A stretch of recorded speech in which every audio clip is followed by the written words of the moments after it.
Hey guys, welcome back to the channel. This is a story about what if Naruto leave Konoha and return with SSS level power. Before I start, please support for more amazing content and do consider subscribing to my channel and share this video with your friends. This is written by Tobmaster and link in description and support writer. Let's start the video. Jiraiya. What are you saying? Screamed the busty blonde while massaging her temples in exasperation. I'm sorry Tsunade-hime, each of us cared for the brat, but there is no mistaking it. Replied the white-haired self-proclaimed super pervert. There was no sign of a struggle, and he was completely pissed about not being able to go after Sasuke again. I tried to find him, but he was just gone. He has never displayed that kind of stealth before unless he doesn't want to be found. That is still no excuse. You were supposed to be training him and making sure Akatsuki stayed away from him. I bet you just left him training himself as you went to your perverted peeping. Well, you see the thing is. Jiraiya. The old pervert was launched out the nearest window by the irritated Hokage. Scribbling down information on a scroll she called in one of the Anbu guards. Take this scroll to the council, it's time we retrieve our lost ninja, we can't lose another one. She ordered. The guard took the scroll and ran out the door. He knows he can't become Hokage when he isn't here, she said to herself thinking of what could possibly go through the kid's head. We are sorry Hokage-sama, but there is no way we can afford a mission of this upbringing. All available funds need to go to strengthening our village. Not only will we need to pay the ninjas on this mission, but we will also lose income from not being able to complete missions they would be pulled from. Informed the head of the council. I'm sure I could get quite a few of our ninjas to volunteer for the mission without accepting payment. Countered the Hokage. As true as it may be, we need those ninja for active missions, besides one person isn't worth this much of an undertaking. What do you mean with that? You guys nearly begged me to send a large group to retrieve the stuck-up Uchiha. Stated Tsunade while her anger was rising. That was different. He was still impressionable at that age. That thing is much older and we will probably be safer without him here. We all agreed on this, so there is no chance of changing our decision. It is final. You guys act like the smartest ones in this village, but you are clearly all idiots. If you all would have treated Naruto correctly from the beginning, you would never even have to consider worrying about Kyuubi, but after what this village has done to him, Tsunade left them hanging and turned to leave the council chambers when she was called back by the council. Tsunade-sama, make sure his is classed as a missing nin. Yeah, whatever you ask. She replied while storming out of the chamber. Only 1 week has passed when the next bingo book was issued to all ninja in Konoha. Like every other Wednesday, the whole crew of Leaf Genin of 3 years back, now all at least Chunin, were meeting like usual at Training Ground 23 when an overly excited Kiba came running to the group with Akamaru, late as usual. Hey guys, the new bingo book is out, I got you all a copy. He hollered out. Kiba. Do you know how to keep quiet? Screamed Sakura as she bonked him on the head. Thank you Kiba-kun. Said Hinata as the rest of the group nodded in agreement and took their copies to look through. The group sat around looking through the book at their own pace, occasionally pointing out various people when they heard Hinata gasp loudly. All eyes turned to her as she looked completely pissed. Hinata stood with anger as everyone cringed at the face of impending doom coming from the always kind heiress. Byakugan flaring, she stomps over to where the recovering Kiba was sitting. The group stared in awe at the rage seen in the dark-haired girl as she grabbed him by the neck and slammed him into the nearest tree holding him there. Kiba, she said enraged, even dropping the usual suffix. If you ever play a prank like that again, I will break every bone in your body. Kiba gulped as the group backed a few feet away from her in fear. What did I do? I haven't pranked anyone in years. He stuttered out in sheer fear while being eyed by the all-seeing eye of the Byakugan. Those are real then. Seeing him nod, her eyes welled with tears as she unceremoniously dropped him to the ground. I'm sorry Kiba-kun. Her eyes leaking tears down on her face, looked back at her discarded book and bolted from the area, carrying the sounds of uncontrolled sobbing with her. What's wrong with Hinata? Kiba wondered out loud, trying to massage his neck. Might be hormones. Simply stated Ino like it was obvious. Picking up her discarded book, Shino opened it to the last page she was at and raised an eyebrow while reading. Turn to page 34, he said, causing everyone to jump since he never talked. Everyone turned in their books and were surprised at what they read. Uzumaki Naruto. Age. 17. Rank.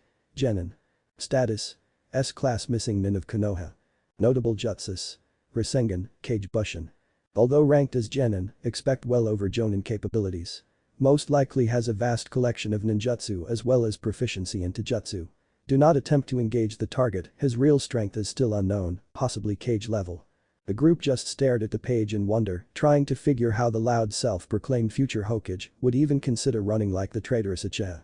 Well, at least now they knew what caused the recent threat coming from their shy counterpart. Many times in the past 3 years, more so in the last year, there have been reports of villagers and even high-level ninjas mysteriously showing up in the hospital. Officially there is no plausible explanation as to why they only have damage to internal organs, but the blonde-haired legendary medic knew exactly why. They spoke ill of a certain genin in front of the wrong Hyuga, but that would never be publicly known. Following the lead of Hinata, the rest of them ran to the Hokage tower to give a piece of their minds. Upon arriving they heard the unmistakable sounds of yelling coming from the Hokage's office, but were confused as to who Tsunade was yelling with. "What do you mean you can't do anything about it? You're the freaking Hokage. You need to do something. Something isn't right, you know that he would never leave, and now he is labeled as a missing nin to be killed on sight if possible. You can't let that happen." Hinata, sit down. She flinched a bit at the severe volume, "And the rest of you pansies get in here." Jumping at the acknowledgement, the rest of the teams came through the door into the office, seeing the fuming Era sitting impatiently. Seeing the look on her face, everyone decided to take a chair a good distance from her just in case. "I guess you are all here for the same thing." Seeing a nod of agreement from everyone, she rubbed the bridge of her nose and started in. Naruto was due to return this week, but just last week Jiraiya returned without him with the news that he disappeared without leaving a trace, even for a Sannin to follow. Logically this means he purposely took off not wanting to be found. Although knowing Naruto, nothing follows logic, so I petitioned the council to allow a village-funded rescue mission, but was declined by everyone on the council, making it impossible for even me to give the mission. "I'm sorry, but there really is nothing we can do." Everyone looked disappointed, but frighteningly Hinata still held her anger and stood to leave before looking back at the Hokage. "You might be seeing the council soon," she warned before Tsunade stopped her.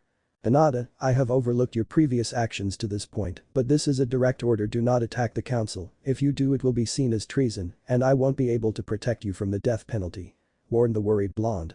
"Like I really care anymore, I'll be in my room for a few weeks, don't bother to come by." Her anger faded as her sorrow took over. With tears pouring down her visage she hurried out the office door, slamming it ferociously. "Tsunade-sensei," Sakura called out, what was she going to do? "Remember the mysterious injuries?" she asked while the pink-haired one nodded. Well, Tsunade nodded towards the door. Sakura stared at the door, looked back to her mentor, and looked back at the door with astonishment. "You mean all those attacks were caused by Hinata? Why would she attack innocent people?" All the occupants of the room dropped their jaw at the accusation, except of course Shino and the lazy Shikamaru. "I believe after Naruto left she couldn't stand the ridiculing of him anymore and kind of snapped. We all know what she really thinks of him, and I probably would have done the same if I heard them, so I kept it under wraps. Besides, who would really suspect someone so shy in doing those things?" asked Tsunade. "So, does she really think no one knows of her feelings for him? I mean, she still tries to keep it a secret, but anyone that has seen her anywhere near Naruto can plainly see it all," stated Ino. "What? Hinata likes Naruto?" shouted Kiba while everyone fell off of their chair. "Kiba. You are possibly even more of a thick-headed idiot than Naruto. She is your teammate and you never once saw the red face and fainting she did around him," shouted Sakura, pounding him on the head.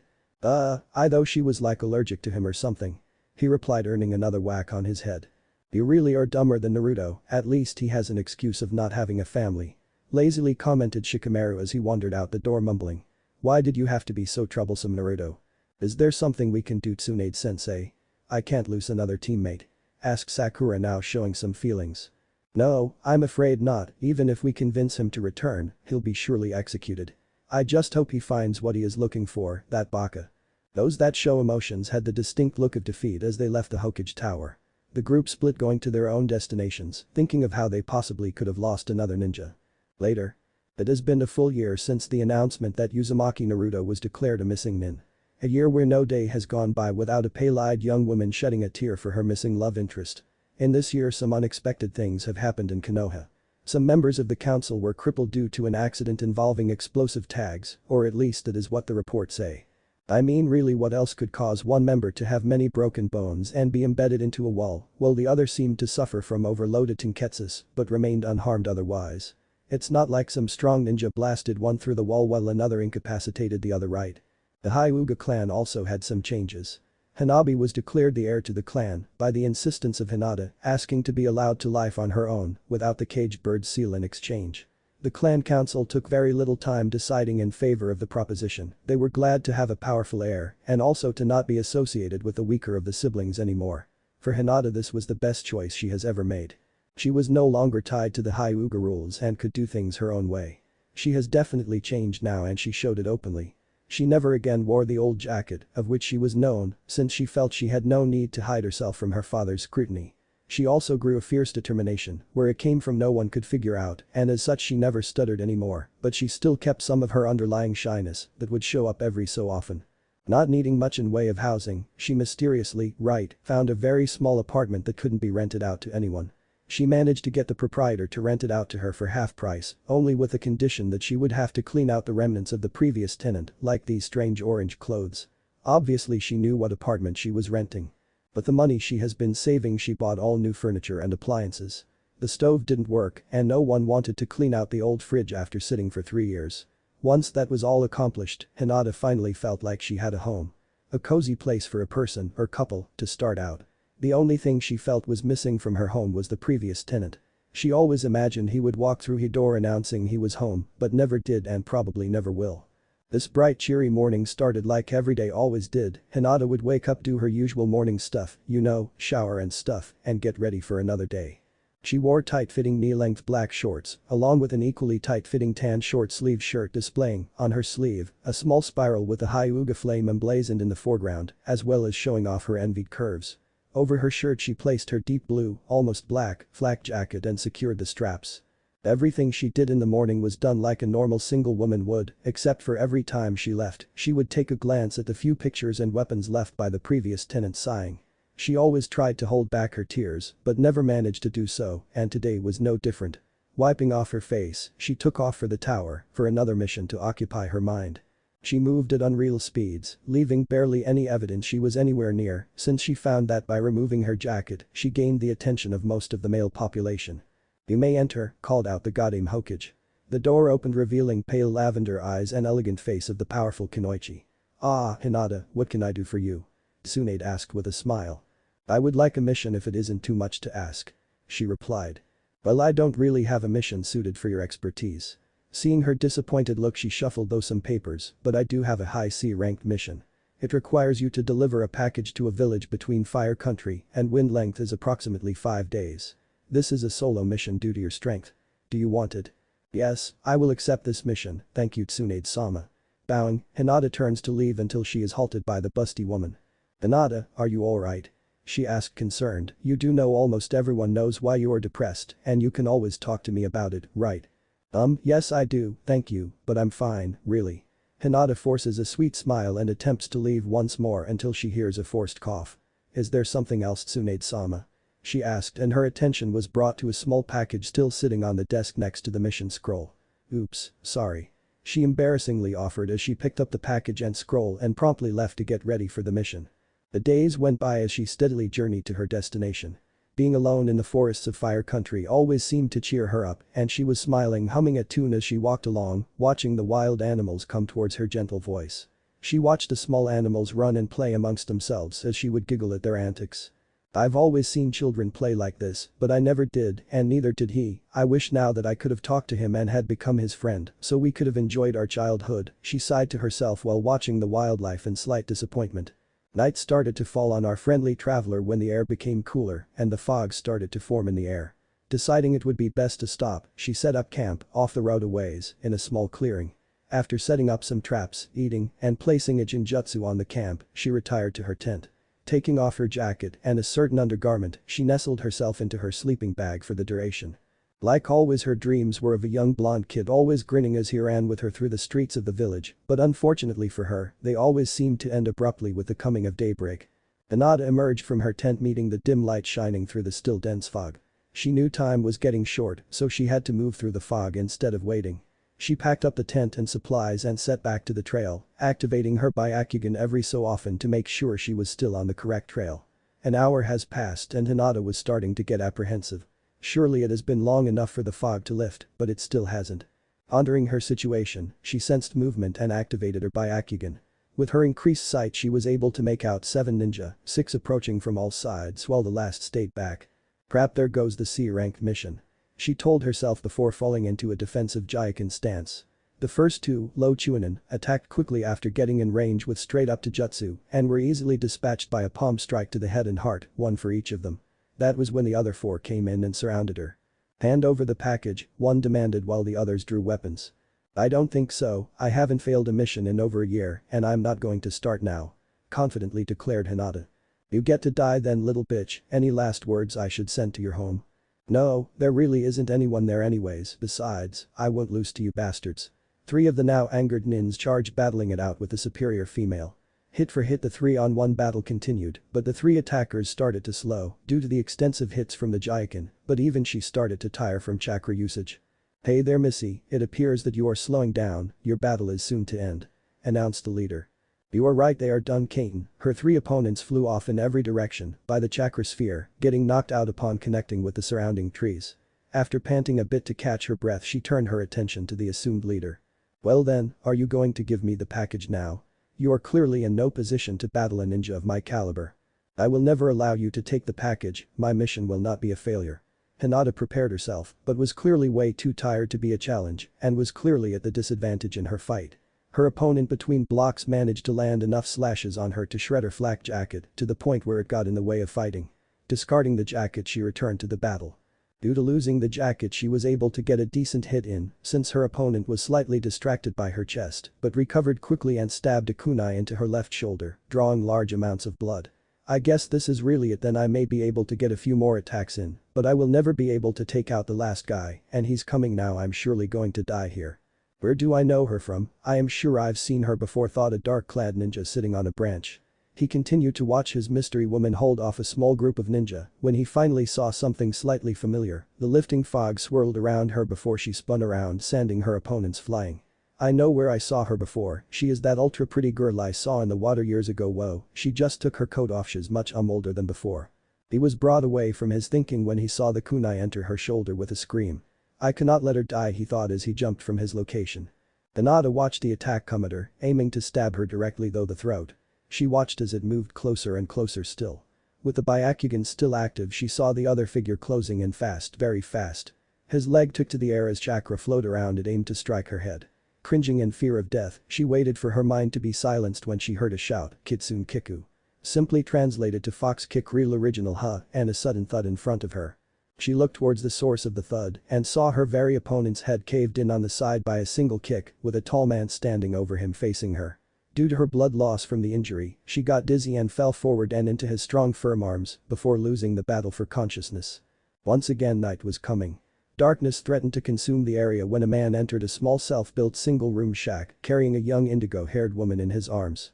Setting her down in the corner on the only bed-like furnishing in the building, he stared at the lovely face she had for a moment. Brushing some hair out of her face he looked on as he brushed his hand across her soft cheek. Shaking himself out of his fascination, he blushingly and nervously removed her shirt exposing her rather large chest, barely tamed by the restricting undergarment. Eyes large at what he was seeing, he quickly addressed the hole in her shoulder with bandages, some ointment and gauze wrapping. It as good as he could before covering her with a small blanket. Now able to relax a bit from the eyeful he got, his blood flow returned to its normal paths, allowing him to think clearly again. A few hours later and it is now completely dark in the humble shack, all except for a small candle burning next to the pale-skinned woman, casting a faint glow on her face. Hinata felt strangely comfortable where she was at, but was unsure where she actually was. Slowly and groggily, she stirred from her slumber, but groaned at the piercing pain in her shoulder. Frantically trying to figure out where she was and why she had no shirt on, she heard a deep voice call to her. Hey there beautiful, I see you are awake now, he observed. Yes but where is my shirt? What have you done to me? She asked with a voice laced with fear. Your shirt is all bloody and I had to remove it to dress your wound, I'm afraid that if I didn't you would have died from blood loss. Oh, thank you then she called into the darkness. She saw the form of the man stand from where he was and turned, now facing her. He walked closer to her until she heard a loud gasp come from his direction. What is it? What do you see? What surprised you? Hinata frantically searched around herself trying to find the source of his surprise, but failed in finding it. His next words scared her greatly. Your eyes they're white, he said not hiding the fact that he was astonished by it. You are correct sir, they are kind of white. It is normal for my clan. I know that wasn't what surprised me. What did then if I may ask? The fact that is was you all along you were the pretty girl I saw years ago, the one I couldn't get my mind off of it was you, wasn't it Hinata? She gasped in slight fear. This man knew of her clan and worse yet her name. No please stay away from me. What do you want? How do you know my name? She cried out fearing for everything that could happen trying to hide herself. SHHH, I'm sorry that sounded like it did. I'm definitely not going to hurt you, it's just I wasn't expecting to see you again, I'm very happy you are alive. What? Who the hell are you? She asked. Oh crap, I'm so sorry, I thought you could see me. I'm going to step into the light, so don't be afraid. The man walked closer and closer to the light. Finally stepping out of the shadows, Hinata's eyes grew twice their size when she saw deep pools of blue piercing through the darkness, with wisps of blonde hair shining in the night. Let's try this again. Hello Hinata. Nah Naruto-kun. She bolted directly for him, ignoring her pain, and embraced him in a tight hug before letting go and slapping him across the face, causing him to fall to the ground. Ouch, damn that hurt. What was that for? What do you mean? I was worried about you, everyone was worried about you. What the hell were you thinking? You can never be the Hokage now since you are an S-class missing nin. She yelled in complete irritation, causing Naruto to flinch. This is strange, you don't stutter anymore, you were kind of cute when you did that, but I wonder, do you still blush? Hinata looked at him with slight joy for the cute remark and slightly dumbfounded about the blushing part. Seeing that she was slightly stumped, Naruto made a gesture slightly below his line of sight. Hinata saw this and followed his, pointing to her chest, which was still shirtless. Letting out an embarrassed squeal, she turned bright crimson and jumped to the bed area and covered herself with a blanket. Ah, that is a relief. For a moment there, I thought I was in some alternate dimension and I was stuck with a Hinata that acted like Niji. Naruto laughed a bit until he heard Hinata's voice again. Naruto-kun, why did you betray the village? We all cared for you and you up and leave us. She asked in a confident but very sweet voice. You have a very nice voice, Hinata-chan. Wait, did I just call her Hinata-chan? I guess it does suit her. Anyways, last I checked I couldn't be a missing nin since there isn't a village anymore. What? When? How? It was there a few days ago, I just came from there on my mission. Oh crap, I'm going to be late for the mission. Where is the package? I can't fail. Whoa, hold up a bit, I already delivered your package and have the signature to prove it, but what are you saying? Over a year ago Konoha was destroyed. I've seen it with my own eyes. He stated, disbelieving. No, Naruto-kun, Konoha still stands. We are very much alive. Are you saying that you didn't run away from Jiraiya-sama? Why would I run away from Iro-sennin? When he didn't return to my training after 3 days, I decided to return to Konoha and I found it completely destroyed. I couldn't bear returning afterwards. Hinata let out a relieved sigh, then it hit her. I'm half dressed in a room with Naruto-kun. She let out a silent squeal of delight as a smile crossed her face.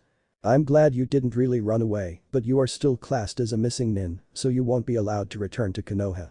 I think we might be able to work something out though, if you'll return with me. Seeing those kind eyes of hers, he just couldn't resist denying her. I guess I could try. If the place is still wrecked, I'll leave again. I would also need you to truthfully answer one question for me before I go. Thank you. She was just ecstatic about being able to bring him back and even spend time with him for a few days on the return journey, but she still needed to get the question out of the way. So what question did you want to ask? Why does your clan symbol now look so close to the one I made, and where, and why did you let me believe that I imagined the whole thing with you dancing on the water like that? Hinata was surprised at his question and was reluctantly going to answer, but stopped when she realized she wouldn't have to confess everything to him. Naruto-kun, that was 2 questions, which question did you want answered? Don't worry about it Hinata-chan, you'll answer them both when you feel like it. Just get some rest now. Naruto-kun. Where will you sleep? I doubt you have anything else to sleep on around here. Hey, don't worry about it. I'll sleep on the floor if I do sleep. No. I mean, you don't need to do that. I suppose there is enough room here that we could try to share. I couldn't intrude on your space, besides, I'm not a pervert. Hinata smiled, she knew that she was at least being noticed as a girl by him now, and he might even be attracted to her. She had to find out more, so she pushed it further. It wouldn't be intruding since I suggested it, and you could never be considered a pervert just for sharing a bed with me. Besides, it is cold tonight and I may need more heat to stay warm and heal. She saw at that last moment that she took a rather low tactic, seeing as how she had him cornered, and he knew it. He couldn't ever let a friend be uncomfortable when he could fix it for them with something so harmless, now could he? Okay, he finally relented as he lay down next to her. He was expecting her just to keep the blanket and sleep close to him, he was obviously mistaken. When he got situated, he was surprised to see Hinata coming closer and actually half laying on top of him as she threw the small blanket over the two of them with a deep blush on her face. She pretty much hugged him tightly and using him as a pillow fell off to sleep.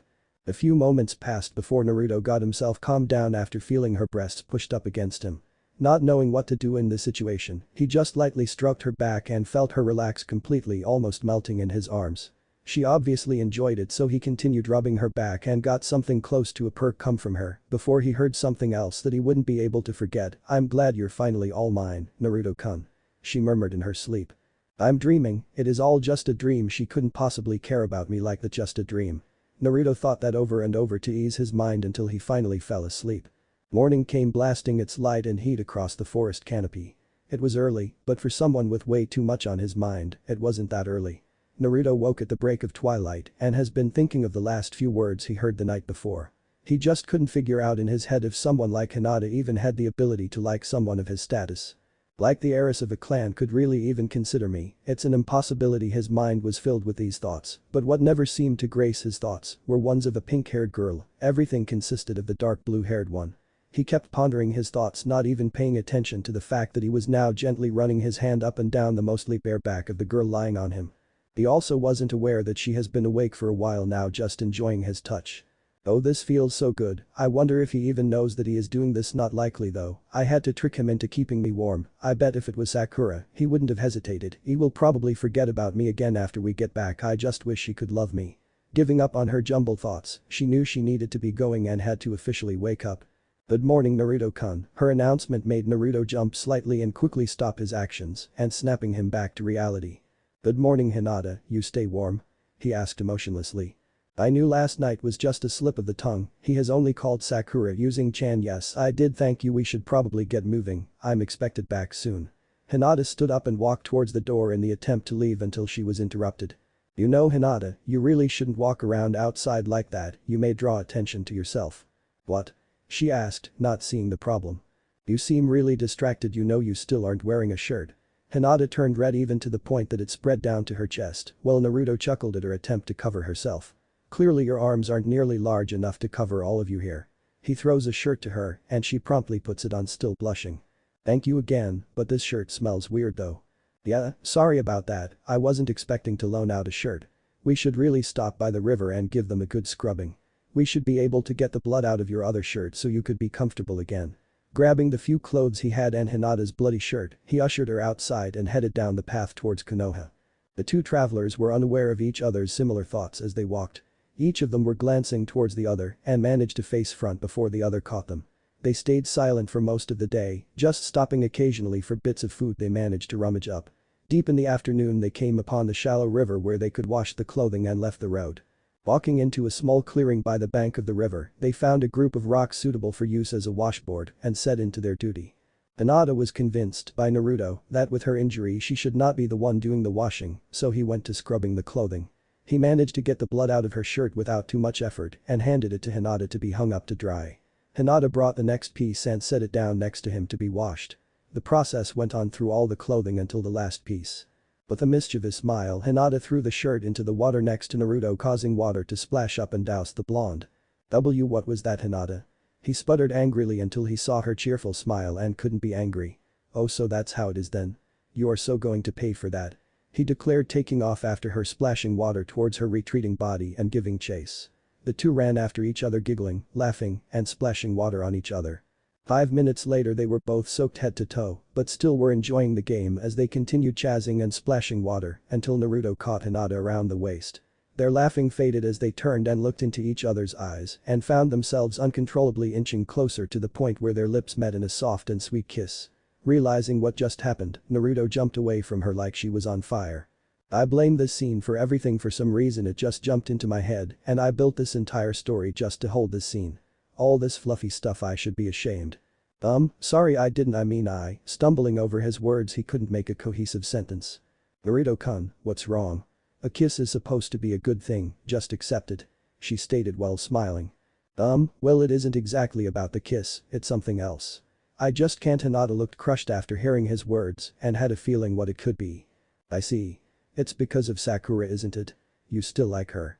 Dejected, Hinata trudged out of the river they were standing in and walked back to where the clothing was drying when she felt a hand land on her good shoulder, turning her around to gaze into blue eyes.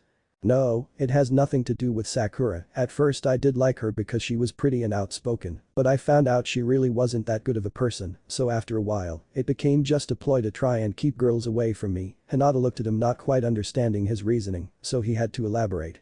You see, I didn't really want a girlfriend or anyone to be remotely interested in me a little after the genin exams. I needed people to keep at a distance since I may have to leave, and I didn't want my disappearance to hurt anyone. At that point, I decided to make a big production about still liking someone I knew would never show any affection towards me, just so I could be left alone. But why would you do that? Wouldn't a girlfriend make you less lonely? Why were you thinking you might leave? Hinata had many questions, but there could only be one answer, and that was his burden to tell. There is a part of me that wants a girlfriend more than anything, but there is just another part of me that makes it impossible for me to keep one. What would make it impossible to keep a girlfriend? I don't understand. I really don't think there is a person that could love me enough to overlook what I'm hiding from everyone. Naruto saw her pale, shimmering, soft eyes change completely serious and stared directly at him. Try me, she said with such determination that it felt as though it was a direct order from the Hokage herself. Naruto's mouth was open, showing his astonishment at what she was implying. I see now, the blushing. I'm an idiot, but I guess I can see just how far your feelings run for me, if at all. He thought before telling her his story. This is an S-class village secret that prohibits even speaking of it to our generation and younger. Only I have the authority to break the law set by the Sandaime and inform someone of it. He likes feeling in charge of something. You must never speak of this secret to anyone without my consent, as you will be the only person near our age to know of it. Seeing Hinata nod an affirmative, he had her sit down so he could tell her his burden. You see, I have never been looked upon nicely by anyone in the village. I get glares and insults thrown at me everywhere I go. I know how the villagers treat you, Naruto-kun. You can skip that part. Huh? How? Well, you see, it's because she nervously prods her fingers together for the first time in 2 years. I have been following you like a lot. So then you're saying I have my very own stalker. For some reason I don't see a problem with that. Hinata blushed and was slightly in shock that he didn't mind her watching him. Anyways, the reason they hate me is due to something that happened the day I was born. A great beast attacked Konoha, decimating everything and everyone in its path. Now I'm sure you know this story, but some parts are wrong, so try not to interrupt. The greatest of all tailed demons are Bijuu, the demon lord Kyuubi, master of all the elements he is for this story, had nearly infinite power. There wasn't a single ninja, or even group of ninja, capable of killing such a beast. Only a being of greater strength could defeat it. The Yondaime Hokage, with an extremely dangerous forbidden technique, called forth the Shinigami, the death god. The rules of the jutsu requires the user to sacrifice their soul in exchange for taking the soul of another, in this case the demon fox, so they can fight it out for eternity. The problem with that was the Yondaime felt that it was so powerful he wasn't sure if it could be properly contained in the death god's realm, so he combined that jutsu with another to seal the fox and his power within an object, but only a living being with chakra coils still in the development stage could possibly contain its power, namely me. Sealed within me is the most feared being in the world, the Kyuubi no Kitsune, and as such I am indirectly hated and feared for what I contain. They can't see past the demon. Hinata was horrified and her expression showed it. The person in front of her housed the most evil being in existence. She was absolutely frightened and wanted to run. She had to run. She quickly scanned the area looking for the quickest and most direct route to flee until she saw the sadness in his blue eyes that she could stare at forever. When he saw her frightened look, he bowed his head in defeat as tears poured out. For the first time in a long while he was crying because he knew no one his age could really care for him. Hinata couldn't take it anymore. When she actually looked at him, she couldn't see a demon, she could only see a love-deprived person almost ready to give up on himself, and she was the only person that could do anything for him. If she was to do anything more in life, she needed to be strong for him now. Naruto felt something brush across his face, wiping his tears away, but he still has his eyes closed, trying to block out the images of everyone's hatred.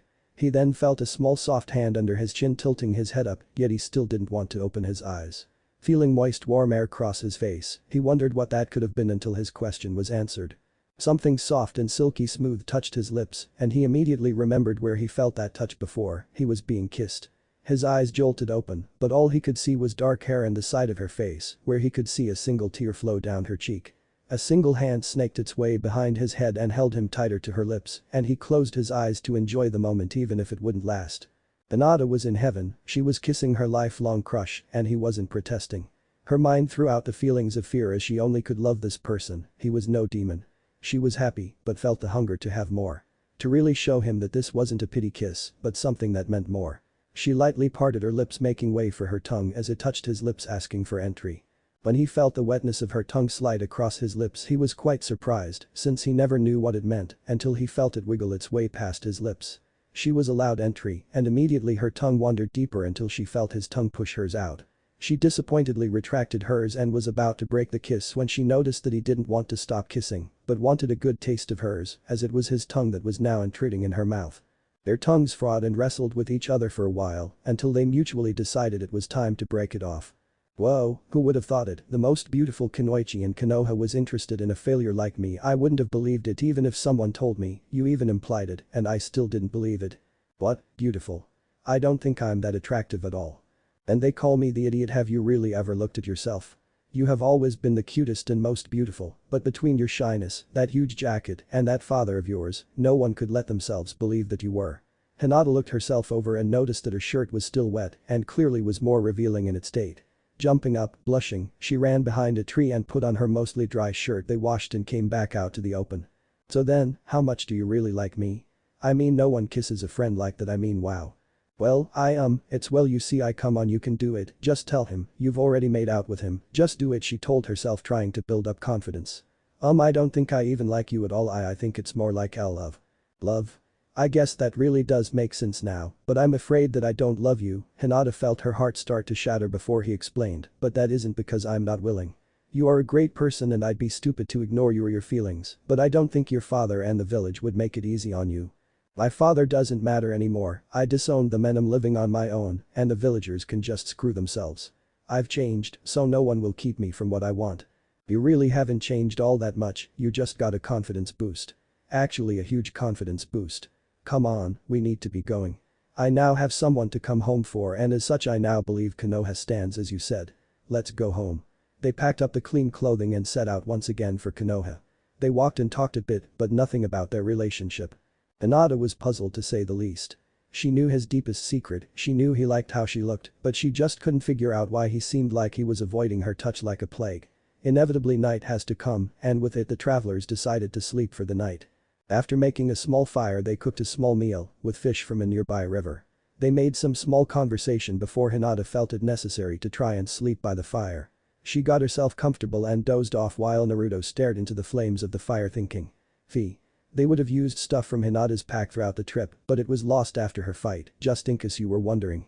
Hinata, I just can't figure you out. You say you love me. I can understand that now after looking back at how you acted around me. Where I have the problem is the how and why. You are a gifted kunoichi from a wealthy family. It is completely beneath your clan to even look at someone like me, but you ended up as a much better person than that stupid clan wanted you to. I want to return your love, you may even need it as much as I do, but I just don't know how. Maybe if he looked up from the diminishing flame and saw her form shivering from the loss of warmth from the fire. Yes, that is what I should do. I'll just follow my heart, I just need to make you feel happy and safe. He stood up and walked over to where she was sleeping and looked at her shivering body. Feeling stupid for not bringing a blanket and wanting her to be comfortable, he lay down beside her. Wrapping his arms around her, he pulled her into his chest, warming her body. He felt her shivering stop and her arms unconsciously wrap around him as she smiled in her sleep. Good night, Hinata-chan, I'll always be here from now on. He kissed her forehead and dozed off to sleep. Another day, another sunrise bringing travelers, far and wide, out from their slumber. As usual, our two travelers weren't exempt from the sun's evil light. Hinata was first to begin the waking process and was quite surprised to find most of her was warm while her back was quite cold. She felt a slight weight on her side and peeked out from behind her eyelids to see what was causing it. When she saw what, or more accurately who, it was, she smiled a huge smile and hugged him tightly and nuzzled her face to his chest. In doing those actions, she managed to quicken Naruto's ascension to consciousness. Good morning, Hinata-chan, you sleep well? The yawning blonde asked, startling her. Oh, yes, I slept well, thank you. Hinata was about to untangle herself from his grasp when he surprised her with a quick kiss on the lips. Let's go, Hinata-chan, we should be home before noon. They got up and got the few things they had and set off once again. Hinata was quite happy now that she knew he did like her, but was trying to figure out how to break it to him that his apartment has been rented out to someone. She was wondering how she could use the situation to further her relationship when coincidentally, Naruto asked her something along the same lines. Hey, Hinata-chan, do you know if my apartment was rented out? I'm sure that bastard would have done that the moment I was declared a missing nin. Well yes, it was rented out. She replied shyly. Well crap, I really wanted some of that stuff I left there, it wasn't too important, more like sentimental. Oh well, now where am I going to sleep or live? I think the tenant that replaced you kept some things, and I think she is quite nice and may even let you live there for a while. Well, that's great and all, but even some of the nicest people are mean to me, she'll probably be the same. I don't think so, I'm pretty sure she would gladly let you in. She informed him while smiling a knowing smile. Huh, how do you know? Well, I know her very well seeing as I sleep with her every night. She calmly stated, trying to hold back a laugh. What? You're into girls? He shouted, causing Hinata to just lose it and is now holding her sides in fits of laughter. No silly, I only like spiky blonde-haired, blue-eyed men. It's me that is renting your old apartment. Naruto's eyes lit up after being so easily tricked. I think you may have watched me too much when you were younger. That was masterfully done. He complimented her on her prank joke. Thank you, so what do you say? About living with me for a while, you know the apartment is small, but two people could easily live there. I don't know. Where would I sleep? Well, you can sleep in the bed, it's large enough for two. Huh, but we just started to kind of like each other, well I have anyways. Wouldn't it be weird to do that? We don't have to do anything, unless you want to. She smiled evilly, but sexily, but anyways, we've slept together the past 2 nights, so what's the difference? Hinata, you're bad. I never took you for thinking perverted thoughts. My thoughts aren't perverted, she defended, it isn't perverted when love is in the mix. Alright fine, I'll try living with you, but if it gets weird, I'm out of there. Hinata was practically jumping for joy after he agreed to live with her. She was so happy that she didn't even notice he started walking again. Running back to her side, Naruto grabbed her hand and pulled her forward, snapping her out of her daze. You thinking more perverted thoughts about me? He asked, making her blush deeply. When he got no answer, he answered it for himself. I guess so. No, I wasn't, she pouted. I was thinking intimately about you. She continued her pouting, which made Naruto smile. I don't see the difference, but that pout makes me want to kiss you. Why don't you then? She teased, making him stop in his tracks and taking command of her small lips by giving her a warm, tender kiss. There, now we must get going. If we keep stopping every time one of us wants to kiss the other, then we'll get nowhere. Naruto kept hold of her hand and guided her down the trail to Konoha. A little over an hour later, the gates of Konoha came into view. They were finally returning home. I can see the gates of Konoha, we're almost home. She remarked loudly. Hinata-chan, I only see rubble where the gate is supposed to be. What do you mean? I'm looking right at it. It is there like always. Well, I just see destruction like the last time I was here. Do you think something is wrong with me? Why do I see something that isn't there? Let me check something. Byakugan. Veins by her eyes bulges. Chakra has poured into her eyes, activating her bloodline ability. Hinata looked at Naruto up and down and sees nothing out of the ordinary. Well, I don't see evidence of a genjutsu. What are you doing? She asks when she feels a warm hand brush across her temples. Oh, sorry. I have just always wanted to touch your face when you have the Byakugan active. Those veins feel neat. Naruto leans over and plants a kiss on her temple, causing her to giggle. Stop that, she giggled, that tickles, my skin is very sensitive there right now. You know you still look beautiful with that active. He kisses her temple again. I said stop, it tickles. She deactivated her Byakugan and pulled on his arm, still giggling. Come on, we need to get you to the Hokage, there has to be something going on with you, and we need to get it fixed because I want a real date out of you. Alright, you know, I think I like the bossy Hinata, she's really sexy like that.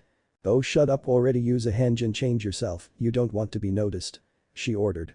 Yes mistress, whatever you command, he joked and got a light slap on the shoulder. Like I always say, the best way to be unnoticed is to be noticed. Naruto transformed himself into a half-dressed, well-endowed blonde, but this one didn't have the whisker marks like usual. If you get caught like that, I'll be tempted to not help you when Anbu comes. Ah, you worry too much Hinata-chan, I'll be fine, but I did just think up an awesome prank that includes you, but you can't know it yet, it's just too good to share right now. Whatever, let's go. Hinata pulled him towards the gates. Upon arriving, the guards were completely mesmerized by the 2 large-chested babes, holding hands, that they didn't even stop them and ask what they wanted. Told you it would be easy. Around most adult males, a half-dressed woman always messes them up. Shaking her head, Hinata drug him along. Looking around, Naruto felt strange. You know Hinata-chan, this is really weird. I'm walking straight through rubble and ruins like it just isn't there. It's weird. They made their way to the Hokage tower with Hinata, trying to avoid as many stairs as possible. They entered the tower and found many eyes staring at them as they climbed the stairs to the Hokage's office. Why are they staring at us so much? Whispered Hinata. Well, you are holding hands with another woman, just think what they would look like if I kissed you. Hinata just realized something at that moment. That's your prank, isn't it? Yep, you in? He asked with an evil grin. Definitely, she mirrored his grin with one of her own before they stepped into the office. Hinata, you're late. You were supposed to be back yesterday, and who is that with you? Demanded Tsunade. I'm sorry Tsunade-sama. I ran into a little problem. There was an ambush with 2 low chunin, 3 high chunin and 1 elite jonin. I could only take out the first 5, but I suffered a kunai to my shoulder and lost a lot of blood when I fought the jonin. I would have died if I wasn't saved by her.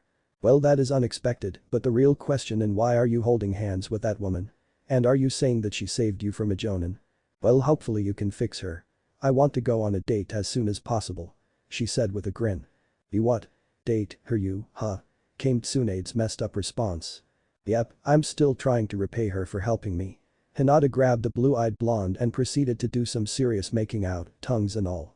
They continued until Tsunade interrupted them with a cough. So I see you have lesbian tendencies. I thought you liked men, but I guess that explains why you've had no boyfriends. But didn't you like Naruto? Was that just a cover for being a lesbian? Questioned the Hokage, slightly embarrassed by her forwardness. Hey, Ba-chan. Don't be calling my Hinata-chan a lesbian. Who are you calling old?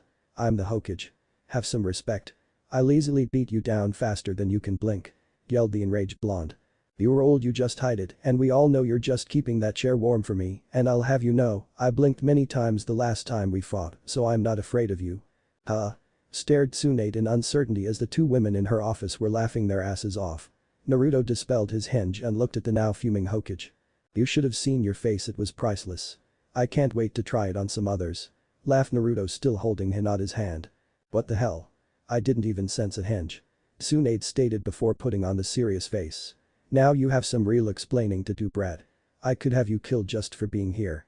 Settle down, Ba-chan. I thought Konoha was destroyed. I still see destroyed buildings everywhere, but when I walk through the destroyed building, I see parts that look the way they should. I would have returned if I knew Konoha was still here. Well, that is quite interesting. You'll need to be checked out, but first, what's with Hinata and you? What this? He lifts his hand that's still holding Hinata's. I really have no idea why or how, but I like it and I wouldn't change any of it. His declaration made both Hinata and Tsunade smile. But it was now back to business when Tsunade put that look back on her face. I'm really happy for you too, but we really need to figure what to do about you since you're officially a missing nin. Just then an idea hit her. I got it. I can just use the excuse that I gave you a secret mission and had to make you a missing nin for your cover vital for the mission. I can say now that you have completed your first solo A rank mission, congratulations. I do hope you know you won't get paid for it. I don't care, I'll just take you fixing what I see as payment. All these conflicting images are ripping my mind apart, even worse that stupid fox ever did. The Hokage's face paled at him mentioning that in front of Hinata. Seeing her look, he smiled at her. Don't worry, I already told her about it. If I said it didn't bother her, I'd definitely be lying, but she was able to see past the demon. Although after seeing her reaction to it, I definitely won't be telling anyone else anytime soon, it just hurt way too much. Hinata looked down at the ground feeling ashamed for being so frightened, but Naruto wasn't one to let her feel bad about it. With just a smile and a squeeze of the hand, she was brought out of her guilt and back to the realm of happiness. Alright, Brat, let's get you checked out. The Hokage sat him down in a chair and forced him to let go of Hinata's hand. You don't want to touch someone with a scanning jutsu being used on them now, do you? After doing a few hand signs, her hands started to glow with chakra as she moved them around trying to find a possible cause for his condition. Suddenly Tsunade's face lit up from an aha moment. Well, I think I found what it was I was looking for. It seems you were hypnotized. Tsunade-sama, what does being hypnotized do? Asked Hinata full of concern. Well, I guess you could say it is similar to a jinjutsu, but it affects the brain directly instead of being just an illusion. With a jinjutsu your senses see something that isn't there, whereas being hypnotized your brain interprets incorrectly what your senses see. Sure, yeah, gotcha. So how do we fix it? Asked the stumped blonde. You didn't understand a word of it, did you? The blonde Hokage shook her head after seeing his blank face. Well, I guess the best way is to shock your system into resetting your brain. Great, Ba-chan, that sounds easy. What do I have to do? Right now I have to do all the work, but you'll have your share of pain in this. She smiled evilly as she looked at his perplexed visage. It is usually just a one-step process, but you tend to make things more difficult, so now it is a two-step process. Step 1, I apologize to someone. I'm sorry, Hinata. Step 2, before either could question the technique or ask why she needed to apologize to Hinata, Naruto saw the fist of Tsunade come straight at him, knocking him back and embedding him in the concrete wall behind where he once sat. Hinata was very worried for his safety and went to rescue him. She pulled his unconscious body out of the wall and laid his head in her lap as she worriedly stroked his hair. Tsunade-sama, why did you hit him so hard? You could have killed him. Like I said before, I'm sorry, but I did need to hit him hard enough to knock him out, and with his hard head, I needed excessive force to get the job done. Don't worry though. He should come to in about half a day or so, even with his ability to heal. Just as she finished her short apology, her jaw dropped as she witnessed what was now taking place. Coughing harshly, Naruto's eyes weakly opened.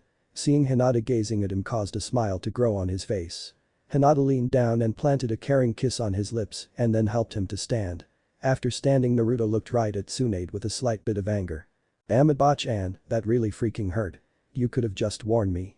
Instead I get treated to an Iro-Senin special. I have half a mind to. He looked out the window of the office and saw the entire city still intact and caught a glimpse of something almost appalling. Holy hell, that has to be the worst face I could imagine seeing up there. Have to say that face on the mountain has got to go, it's disturbing.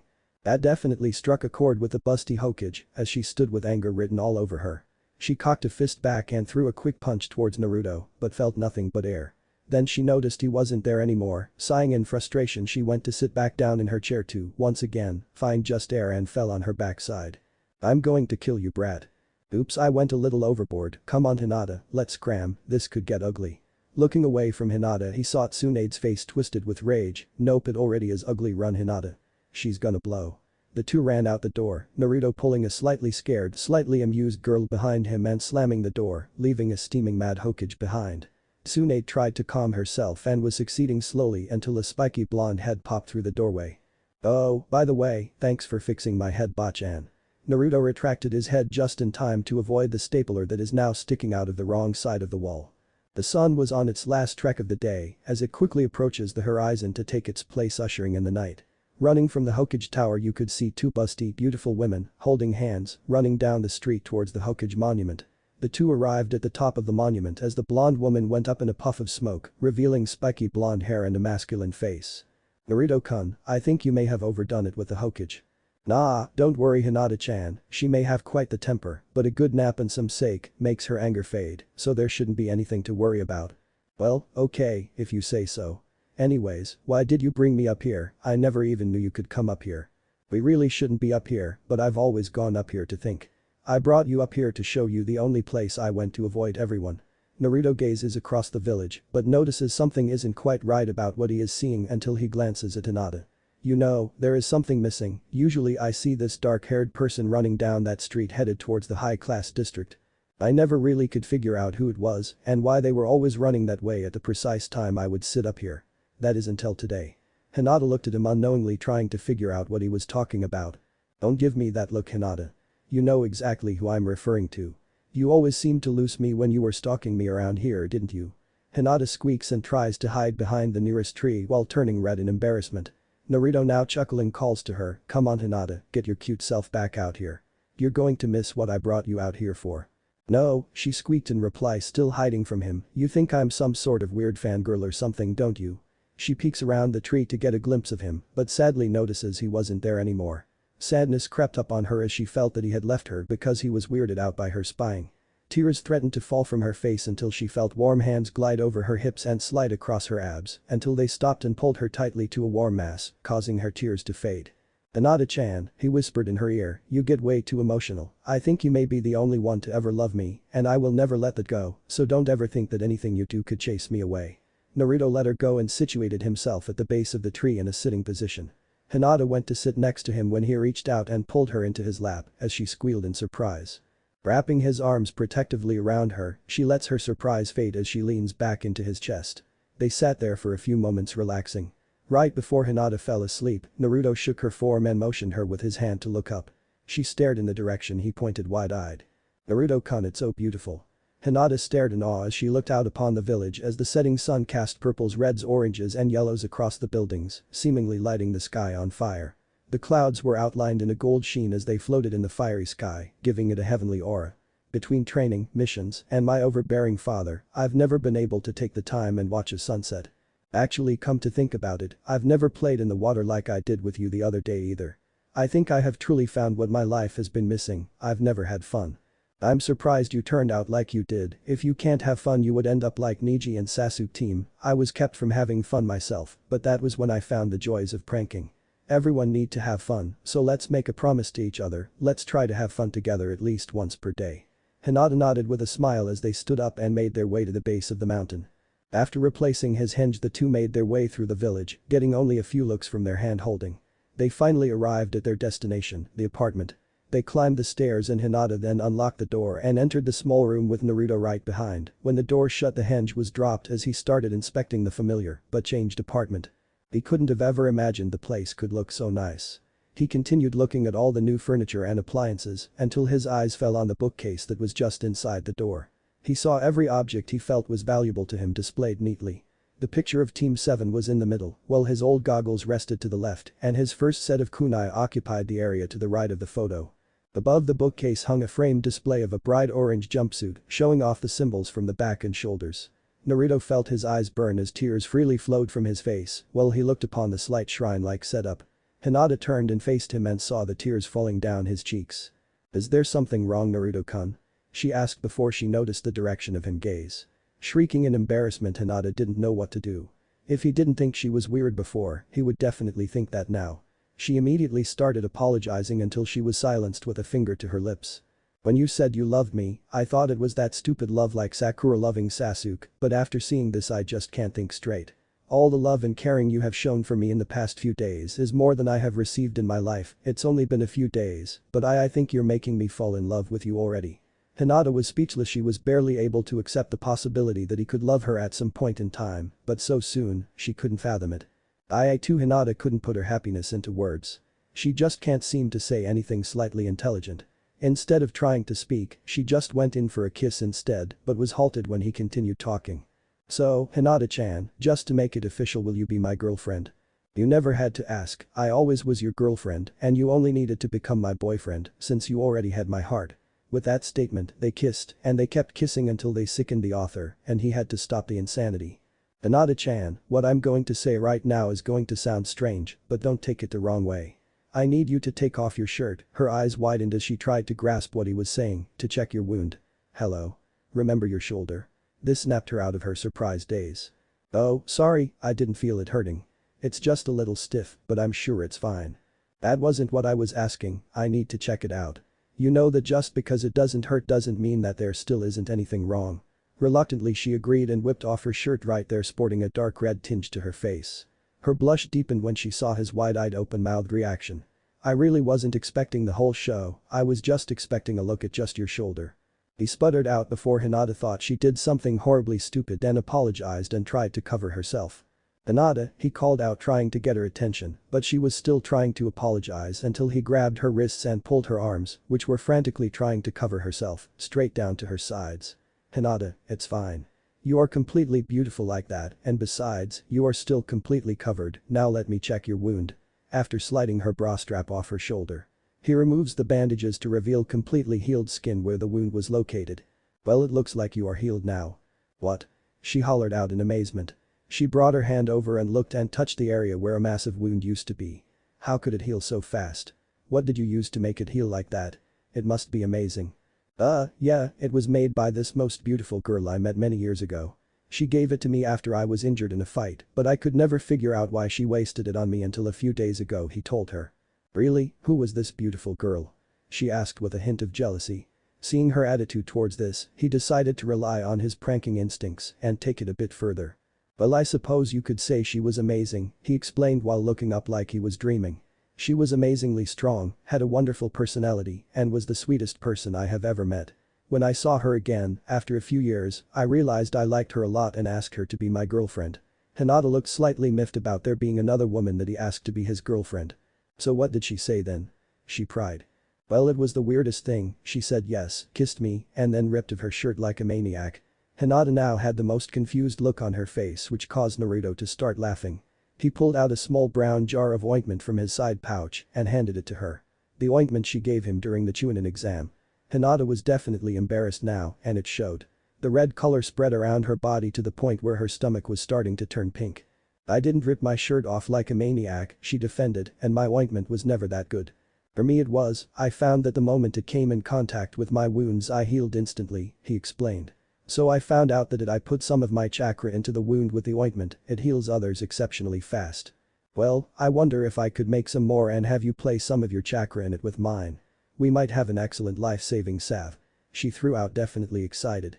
"I never knew you had such a passion for medical stuff, Hinata-chan."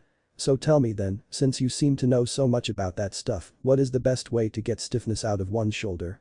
He asked. Well I guess the easiest is to just massage the muscles until the stiffness lessens. Why do you ask? Well your shoulder is kind of sore isn't it? I just thought I could help you out with it.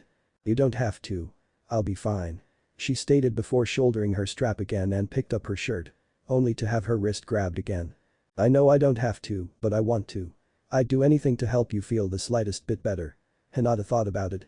Her rebellious side said to let him touch what and where he wanted, while her conservative side said to go ahead, he's offering a free massage. Obviously she really couldn't refuse with that kind of reasoning. Okay Naruto-kun, but it should be done while I'm laying down so come on she nervously pulled him into the bedroom where she pulled out an unopened bottle of massaging oil from the closet and handed it to him. Use this, it'll make it easier. She then went over to the bed and laid flat on her stomach with her left shoulder towards the edge of the bed. Naruto, nervous as well, stood by the edge of the bed, slipped her strap back off her shoulder and poured some of the oil on his hands to warm it. He set to work kneading the muscles in her shoulder. He worked her injured shoulder until he felt the tightness fade away with her small quiet moans of relief. How's that Hinata-chan? That was very good, but can I ask you something? Sure. Could you possibly do my whole back? Those muscles feel kind of stiff as well. Why not I'd be happy to. Good, could you turn around for a bit? Looking a bit confused he complied with her request. Just a few short moments later she called for him to turn back around and there he saw her naked back since her bra was now lying on the floor. She saw his surprised face and smiled, is there a problem Naruto-kun? She asked as sexily as she could. No problem at all. Naruto was mesmerized by the view of her pale soft skin, never has he seen this much of a woman just lying before him, research for his jutsu doesn't count. Shaking the thoughts from his head he approached her again and started kneading her shoulders moving down to her back. He slowly worked her muscles when he felt some particularly tense ones, he made sure to pay extra attention to them. He found satisfaction in his work when he would feel the tension leave her muscles and the satisfying moan that accompanied them. After another 10 minutes of massaging, she stopped making sounds altogether except for the steady breathing of being asleep. He continued for another 10 minutes just to be sure all the muscles were well relaxed before he stopped. Feeling the change of movement Hinata slightly woke up. That was wonderful, can you lay down with me for a while to rest? She groggily asked. Not wanting to disappoint her, he decided lying down to keep her company wouldn't hurt. Besides after a few minutes he would get up and sleep on the couch since she was slightly indecent. That of course was the last thing that he thought of before he fell fast asleep. The next morning Naruto felt he had slept better than he has in ages. He realized that he didn't move to the couch like he planned on, but he figured that if he kept his eyes closed, there couldn't be anything embarrassing. While trying to think of what to do today and trying not to think of the state of dress Hinata was in, he felt the other occupant of the bed grab him and pull his head into something very soft and warm. Actually two things, but I suppose you would have guessed that. Good morning Hinata-chan. He called out to see if she was awake without opening his eyes. Good morning Naruto-kun, she yawned out in response. You sleep well? He asked. Very much so. Say Hinata, did you by some chance put different clothes on last night? No, I just woke up now. She revealed still not opening her eyes. Then did it occur to you where you placed my head this morning? No, I just wanted you closer so I Naruto's head was dropped hard on the bed as Hinata frantically searched for clothes once she figured out what she did. I'm sorry Naruto-kun, I didn't mean to do that No need to apologize Hinata-chan, you did it by accident, I understand. It didn't bother me in the least, we all know he enjoyed it, what guy wouldn't, but I thought you would want your privacy for now. Hinata found some clothing and quickly put them on. Seeing Naruto's eyes still closed, she smiled. Most men would be trying to get a look at a mostly naked female body, and here she is right in front of probably the only person polite enough to give her privacy. You can open your eyes now she watched as his eyelids open, revealing those crystal blue orbs she was so fond of. I have the next few days off, so what would you like to do today? Well, I think I need some new clothes. I thought I was doing well with what I have, but after returning here, I see just how damaged my clothes were. That and I think finding something to hide my face would be beneficial until my return is announced, and I don't want to be a girl all day either. Then, afterwards, maybe we can get our friends together and prank them like we did to Tsunade. It was good the first time around, and I thought of Kakashi for this time around just wait and see. That sounds good. I never thought pranking was so much fun. It's no wonder you did it so much. She giggled recalling the pranks and jokes. Alright then, I'll take a shower first and then I'll make breakfast while you shower, then we'll find you some clothes and then we'll get everyone over to Ichiraku's for lunch. I'll let them all know where to meet us. Since that was settled, Hinata grabbed a change of clothes and went into the bathroom to shower. When she walked back out after her shower, no, I'm not describing the shower, clothed in her usual tight shorts and tight shirt, she saw Naruto looking at the floor, stomping every so often. "What are you doing?" she asked while watching him continue. "I'm trying to find." He steps on a squeaky board on the floor. "Ah, here it is," he announced proudly before pulling the loose board up and retrieving a small box from the floor. He replaced the board back on the floor and set the box on the table.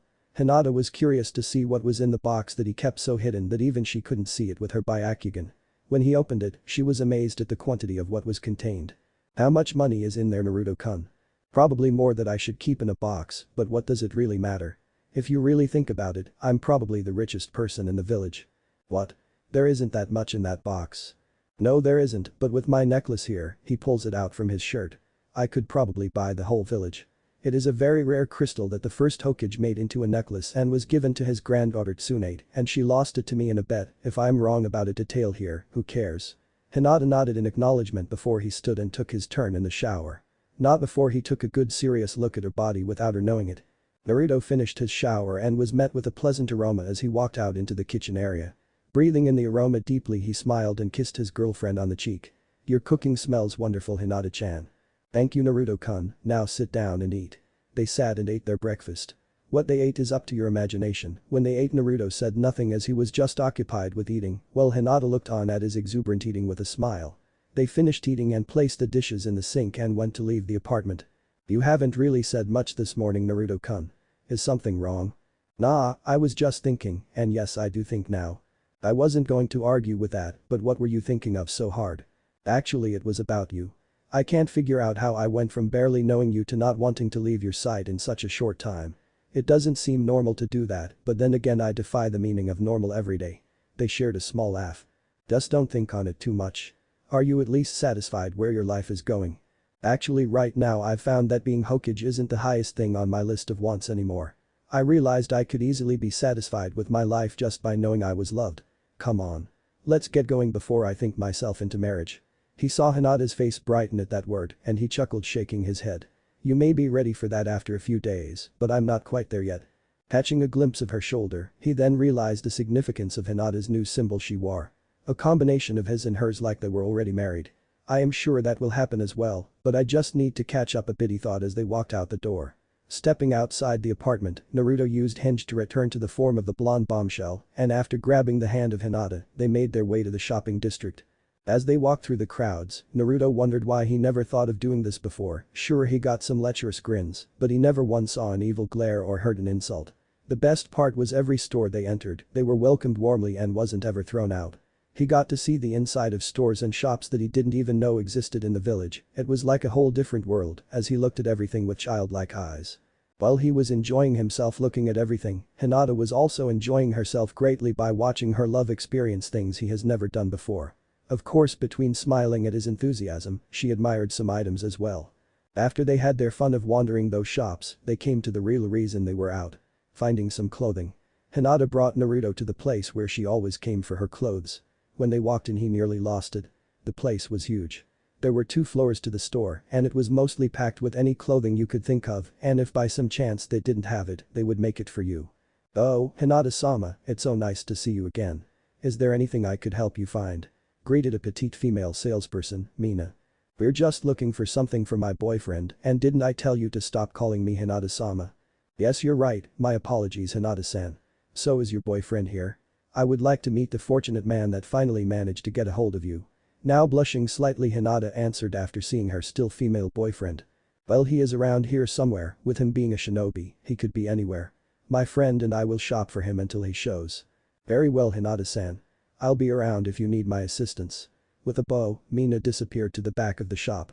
Hinata drug her boyfriend around the store with very little protest since it was his idea. They managed to find many things that caught his eye, and to Hinata's relief, most weren't orange. Taking quite a few clothing into a dressing room, Naruto dispelled the hinge and tried on the various combinations until he ended up with something he liked. He now wore durable black pants with integrated kunai holsters with many other pockets, think cargo style, along with a dark orange shirt since it was his color. Completing his look was Kakashi-like mask and steel-backed gloves accompanied by a black trench coat. Stepping out of the dressing room, he caught the blushing gaze of his girlfriend and a stunned gasp from the saleswoman that came running towards them. My Hinata-san, I guess you were holding out for someone extraordinary. If I didn't know any better, I'd say he was a descendant of the Yondaime himself, stated the saleswoman. Hinata just stared at Naruto, just now noticing just how true those words were, but put them to the back of her mind for later contemplation. Thank you, Mina-san, I always knew I picked the right person for me. But you did, but you should probably keep an eye on him, you may need to beat other girls off him. Hinata was about to respond to that, but Naruto beat her to it. Well, actually I might have to be the one beating down the guys after Hinata-chan, I'm sure there has to be a lot of them. He stated with certainty. Ah yes, that is true, but you shouldn't have a problem with that. After the saleswoman finished talking, the owner came running up to them. Ah. It really is you, isn't it? He yelled out, grasping Naruto's hand in an aggressive handshake. I heard that you may never return here, but I am finally able to meet you in person. Oh, what a great day for me. The two young ninja looked on in confusion at the middle-aged man, nearly praising the ground. Naruto walked on. Excuse me, but you must have me confused with someone else. Naruto said, still baffled. No, I don't believe so. I can forget that hair. It may have been quite a few years ago, but I could never forget you, Uzumaki-sama. You saved so many people so early in your life. We are forever in your debt. He spoke out while profusely bowing. Huh? Questioned Hinata, Naruto, and Mina simultaneously. Mina my dear, I would like you to meet one of the liberators of Wave Country, Uzumaki Naruto, namesake of the great Naruto Bridge. Mina looked at Naruto in awe before she bowed to him as well. You guys can stop doing that now. It really was just a job, part of my duty if you will. No, that is where you are wrong. Your job was only to protect the master bridge builder Tazuna from harm, you went beyond that by restoring hope in us all, though Inari-kun informed Mina. Well, how about this? You guys stop bowing and calling me Sama, and I'll be sure to come back here for all my needs. You have yourself a deal, Uzumaki-san, but you must accept those clothes as a token of our appreciation, begged the owner. I don't suppose I can convince you not to, seeing their confirmations, he continued, so at least let me show you a technique I have learned for manipulating clothing with chakra. Naruto channeled some chakra into his trench coat, causing it to seemingly burst into flames. Hinata looked in fear that he could be burned, but before she could say or do anything the flames died down, revealing red flames printed on the bottom hem and cuffs of the coat. Spinning around to show them all what he did, Hinata gasped in surprise and sported a pink color to her cheeks when she saw what was on his back. There was a large furry nine-tailed fox with a symbol of a small flame, with a spiral in the background, same as what she wears, nestled in the fur. So what do you think, Hinata-chan? In a flash, Hinata was pulling down his mask and placing a passionate kiss on his lips and staying there for a long few moments before breaking it off. So then, did I get the purpose behind you symbol you wear now? The owner and his daughter looked amazed at the change in clothing and had yet to move as the couple walked towards the door in conversation. Humming out of her daze, she responded. Yes, but you can only wear it if you will follow through with it in the future. Marriage. You can count on it, but in a few years maybe. I still think we are too young right now. That's not true, my mother was married at 17 and I was born when she was 18. She informed him. Whoa, that is kind of young though. Hey, why are we talking of marriage again? It has been less than a week since you found me and we're on that topic. You sure move fast. To think, if I realized your feelings when we were 12, you'd probably want to be married by 13. You're probably right about that, Naruto-kun. Once I know I have you, I'd make sure you had no way out. She giggled. Shaking his head in confusion, I still don't get it, that phrase should easily scare off guys, but it just makes me want to be with you more. 6 days ago I never thought you, or anyone, could love me, and now I'm contemplating marriage. If everything goes that fast, we'll have 2 kids by next week. I'm sure even you know that can't happen that fast.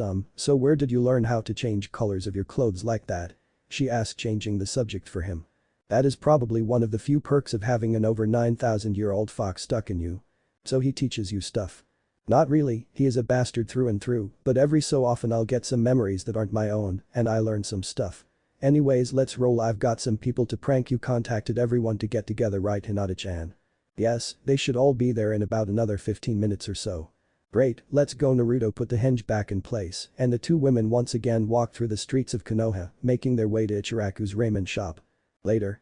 Hey guys. Shouted Kiba as he walked towards the small group waiting, consisting of Shino, Sakura, Ino, Shikamaru, Choji, Lee, Tenten, Niji and their senseis, except Kakashi. Anyone know why Hinata asked us here? I mean, it's great to get together with you guys, but there has to be a reason since she never sets up these meetings, especially since it isn't Wednesday. Inquired Kiba. Who needs a reason when you're a troublesome woman? lazily replied Shikamaru, while Choji ate some chips next to him in relative silence, while the females of the group shouted and tried to destroy him. "Hey guys, there's Hinata, but she's with some other hot chick," announced Kiba, getting everyone's attentions. Hi everyone. Hinata greeted when they got to the group. "I suppose you all would like to know why I asked you all here. It's probably too troublesome anyways. Whatever Shika, we all know that you are dying to hear the answer like the rest of us, so go ahead Hinata," persuaded Ino. "Okay, well during my last mission I met someone and we kind of fell in love." Everyone went silent in shock and was pretty much thinking the same thing. "How?" I guess we got talking, and somehow we found out that we wanted to be with each other, and earlier today we even got on the topic of marriage. I decided to bring her by to meet you all." Everyone was now even further stunned. "Her? You mean you're going to marry the blonde next to you? I don't believe it." Strangely enough, it was Shino who asked this, which would have surprised everyone if they weren't preoccupied with the same topic. "Yes, with the blonde next to me, let me show you if you think I'm lying." Hinata stepped closer to the blonde and pressed her lips to hers, starting the kiss. Deepening the kiss, they went into an all-out make-out session. The entire group's jaws dropped to the ground, while Tenten had to try and keep Niji from choking on the air he was breathing, but had troubles breathing herself. Just then Kakashi appeared in a puff of smoke.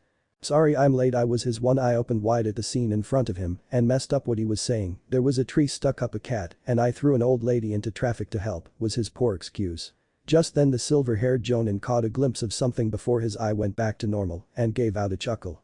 "He has gotten good, real good. I almost missed it." All eyes turned to him until laughter drew their attention back to the couple as Kakashi pulled out his little book. Sorry we couldn't help it." Hinata laughed sweetly once again, shocking some of the group that haven't heard her laugh before. They all watched the two laughing forms until a flash of light and smoke revealed a blonde guy in a black trench coat with flames and a face mask laughing in front of them. "Oh man, I needed a camera. That was priceless. You guys were so stunned that even Shino showed he was actually alive. That was awesome," laughed Naruto. "So it was all a joke, Hinata?" asked Ino. Getting a nod, she jumped up and ran to her side, staring at the blonde. "So who really is this blonde hottie then?" She grabbed his arm and held it to her body, which of course angered Hinata. "Hands off Ino, only the part about him being a female was a joke, not anything else." Seeing the intense glare from Hinata, she quickly let go and ran back to her table in fear. "So, Sakura started, you are in love with this guy then, right? What about your other love, or is it all just because you like blondes and you never had any true feelings for him?" "No Sakura, I love them both." Hinata smiled. "You can't just love both of them Hinata, you need to choose one or the other. Either this guy or Naruto, it is impossible to want them both," yelled back Sakura. "You are wrong, I will have both and nothing will stop me," she declared while trying not to laugh, but failed. "See Hinata-chan, I told you pranking was a source of great enjoyment," proclaimed Naruto while holding up the laughing girl. "Yes, you're right Naruto-kun, this is definitely fun." "What?" screamed the group, except Kakashi, who was still trying to find a scene close to that last one in his book but was getting more disappointed every second. "I'm starving Hinata-chan, let's get some ramen. Hey old man, bring me 10 beef and 10 chicken." He called out to the counter. "No problem Naruto, I'll even give them to you half off for my favorite customer." Noticing their eyes on him, Naruto turned to the group. "Hey guys, what are you guys staring for? It's like you just saw a missing nin walk by and order lunch." Nearly everyone fell off their seats at the stupid joke. "Yeah, I know, lame joke wasn't it? Oh, and I'm not a missing nin, just so you guys know." Everyone relaxed a bit except for a pink-haired girl who threw a punch at his face. He surprised everyone, including Kakashi, when he caught it like it was nothing. "Hey, I don't want your love tap Sakura, I'm with Hinata-chan now." He looked at everyone's shocked looks. "Hey, what's wrong guys, order up, old man doesn't stay open that late." Almost everyone was still staring as Naruto, who nonchalantly pulled up a chair for Hinata and himself. "Hey dog boy, where's your puppy?" "Akamaru is not a puppy anymore, right Akamaru?" "Akamaru?" Kiba looked around the area and found the giant dog to be nowhere. "Hey, has anyone seen where Akamaru went?" He just got a series of no's until he saw Naruto smiling much too guiltily. "Naruto, where's Akamaru?" "I think I saw him in the tree outside with Kakashi's cat." Half of the group turned and found Akamaru was indeed in a tree with a cat, but the giant dog was whimpering.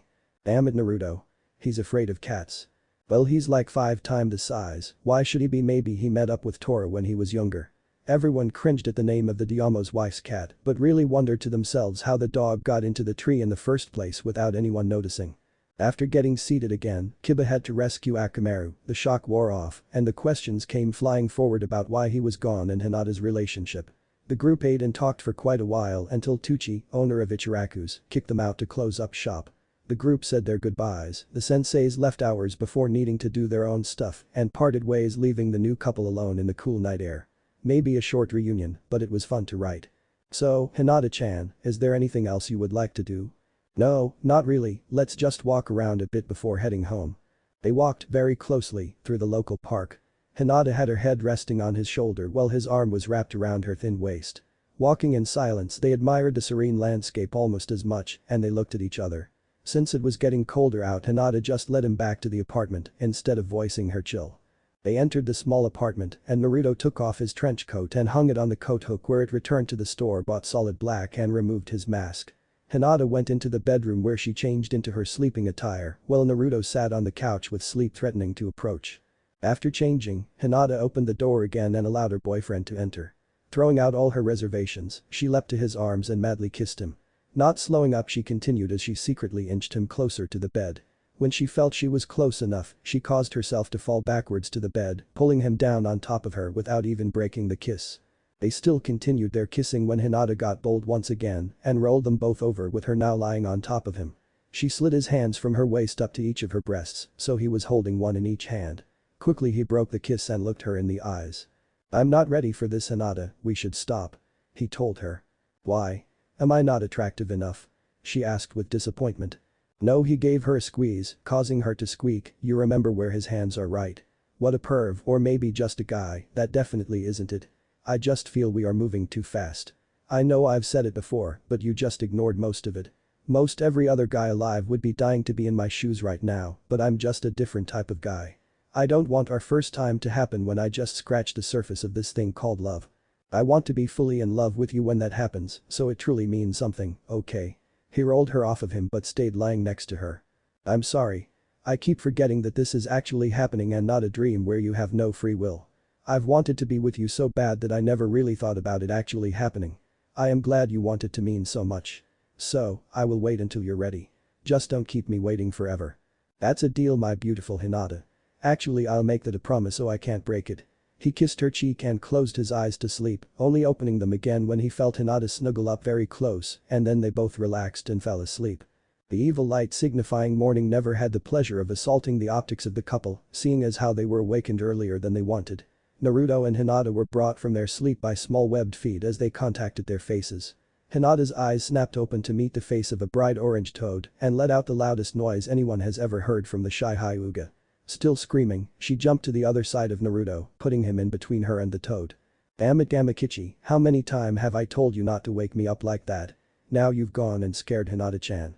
Hinata shyly peeked over him and looked at the orange toad in curiosity. "Oh, my bad. Sorry, Miss Hinata," Gamakichi apologized. "I was unaware that Naruto had a girl. My name is Gamakichi." Hinata flinched a bit when he started talking, but got a hold of herself quickly. Pleased to meet you. What exactly are you doing in our bedroom?" Hinata asked. "Oh, you're living together then? Boy, you sure can pick them, Naruto," he commented, causing the both of them to blush slightly. "Oh, I was sent by the Hokage Iro Sennin to fetch you two for something about hypnotizing or something. I wonder what the hell they found that we need to be there so early. Well, thanks, I guess, Gamakichi. Oh, and tell your father I'll settle our deal sometime this year." "Hey, no problem. Pops will be glad to hear that as well, he has been looking forward to it for a while now." With that, the small toad vanished in a cloud of smoke. "And I was sleeping so well," Naruto whined. Rolling over to look into Hinata's eyes, he smiled. "I could really get used to waking up and seeing your face." Hinata smiles at his comment and got surprised by a quick kiss. "Come on, Hinata-chan, let's get going. I doubt I want to piss of Tsunade after that last time." The two of them dragged themselves tiredly down the empty streets until they reached the Hokage's office and walked into the room. "Hey Botch and Iro Sennin, what the hell, we were sleeping peacefully. What was so important that you couldn't wait until later to tell us?" "Truthfully, nothing, but after your actions last time, I figured a little payback was in order." Tsunade laughed as Hinata beat her boyfriend playfully for being the cause of the early waking. "Right, now that I've been beaten by my girlfriend, what did you need to tell us?" "Actually, Jiraiya has returned with some information that could be the cause of your hypnotism." She nodded to the white-haired Sannin to tell his part. Well, brat, when I was spying on the happenings at the Sound Village, while you were training and then went missing, Orochimaru was trying to conjure up a being from a different dimension, or something, for his next body, since Sasuke hasn't unlocked the next level of the Sharingan, and he was unsure if he could unlock it on his own, if he did switch bodies. Anyways, the being he called forth was too powerful for him to subdue by himself, so with Kabuto's help, they wrangled it enough to attempt the jutsu, but it was much stronger than he thought and absorbed some of the snake bastard's thoughts. Doesn't remove the thoughts or memories, apparently when it takes thoughts it leaves behind a form of hypnosis, blocking some memories and leaving the perception of your greatest fear. We have no idea what this being is after, but it might be acting out some of Orochimaru's plans. Great, well at least I should have another 3 years to get Sasuke since he wasted his attempt on the creature, right? Naruto asked while Tsunade decided to field this question. That should be correct, Naruto, but we should all be on guard, even the Akatsuki have gone into hiding with this being on the loose. We don't know how powerful this thing is or what it wants, but to scare Akatsuki, it must be something. We must also assume it has knowledge of our village and many of its ninja, since we believe it made contact with you during your training and might have gotten some of your memories. Just be on your guard, you both will be free from missions, so have some fun. And don't do anything I wouldn't do, giggled Jiraiya as the couple was headed for the door. There's nothing you wouldn't do, Iro-Sennin commented Naruto as he continued to the door with his arm around Hinata. We'll be careful, Bachan later. Tossing his hand up in a small wave, he pulled Hinata carefully out the door. Naruto decided they should go to the park and watch the sunrise for a change of scenery. When they got to the park, they sat on one of the benches and settled in comfortably. Hinata cuddled close as he draped his arm across her shoulder to wait for the sunrise, but the sun never came for them since they were asleep moments after sitting. 3 hours later they were still sitting on the bench but were finally stirring from their sleep. Still not quite awake yet, they wiggled a little closer to each other, with Naruto kissing the top of her head. "Howie!" squealed some female voices, causing the sleeping couple to snap their eyes open, looking for the cause of the disturbance. Sitting right in front of the two were Ino, Sakura, and Tenten, watching them closely. "You guys are so cute together," shouted Ino. "Yeah, idiot, why couldn't you have figured that out sooner?" Sakura shouted, while Tenten just kindly smiled. So how long have you guys been sitting there?" asked the blushing Hyuga. "Well, it has been about an hour now. You guys mumble some of the cutest things while you sleep," informed Ino. "But now it is time for what we came looking for," said Tenten as she closed in on Naruto, stopping about 3 inches from his face. "We need to borrow Hinata for about half of the day. Do you think you can handle being without her until then?" Naruto nervously scratched the back of his head since he felt he was much too close to this Kunoichi and ducked away from her. "I guess I'll survive." Giving Hinata a quick kiss, he squeezed her in a hug. "Have fun, Hinata-chan, I'll take you on that proper date we were talking about after you get back tonight." "I would like that," she replied happily before she was drug off by the other 3 Kunoichi. "Well now, what should I do until Hinata-chan gets back?" Naruto pondered to himself out loud. Hearing a rustle of leaves, he turned and was face to face with a masked Jonin. "How about go train? I believe you may be the only one that can possibly do what the Yondaime had planned for the Rasengan," Kakashi told the blonde. "Yep, I just have to throw that in here, cliché I know, but he's going to need that extra power." "Huh? What do you mean, Kakashi-sensei? I thought I mastered the Rasengan." "Ah, but only the first 3 steps of it. There are more steps that even I couldn't do." Kakashi concentrates chakra to his right hand and forms the swirling ball perfectly. "You see, Naruto, the Rasengan is the absolute in form manipulation, but it was intended to take on nature manipulation as well, but no one has been able to take it that far, so I will make sure you do it." "Wow, cool. A technique even the Yondaime Hokage couldn't do that will definitely help in my plan to surpass all the Hokages." "That it may, but it will be hard on your body because we will be training the equivalent to maybe 3 years in a day." Naruto's eyes went wide. "Really, how?" "Simply by using Kage Bushin. Have you seen how you gain their knowledge once they are dispelled?" Surprisingly, he saw a nod in affirmation. "That surprises me actually. I guess the years away have matured you a bit now. Then I've heard from Jiraiya that you are mostly tuned to the wind element, so we'll begin with that. Make a bunch of Kage Bushins and we'll start. How many should we use?" "Make as many as you can without depleting your chakra. Maybe we should move to a larger area then, this park seems small." Naruto replied while Kakashi's viewable eye went wide for a short moment. "How many can he make if this area is too small?" wondered Kakashi before he took off, putting forth much effort, hoping to show up his newly returned student by his speed. He was slightly amused when he saw no one following him, but nearly fell when he saw the reason. He was running next to him without even using much chakra, so he couldn't sense him. What has he done to himself? This isn't natural. He'll be faster than sensei at this rate. They got to the clearing in record time. The place was a large empty grassy field with trees lining one edge and openness on the other. "This should do," Kakashi announced, jumping to the ground. Without a word said, Naruto jumped to the center of the field and took off his coat. Kakashi sensed a vast amount of chakra flare when he removed the coat, but it died down just as fast as it spiked. "What was that, Naruto?" Kakashi calmly asked while watching the intricate designs on the coat vanish. "Oh, that? It is just a technique I use to change the color of clothes. It uses a large amount of chakra, but it can make any color clothes you want. You know how hard it was to find orange clothes every time I destroyed a set. How long have you known that technique?" "I just knew it after pulling Kyuubi's chakra in wave. I think every time I use a portion of his chakra, I learn something new from him. It is almost like I'm absorbing all his knowledge piece by piece.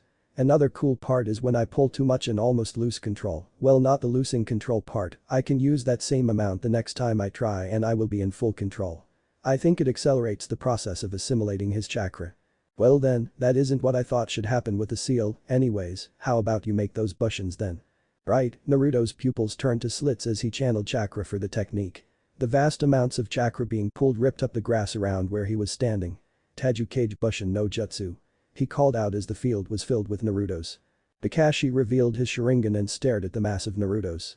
10,000, that was beyond unbelievable. That'll be like training for 27 years in one day. The training commenced, and Kakashi was constantly being surprised at the ability of his student that he initially ignored.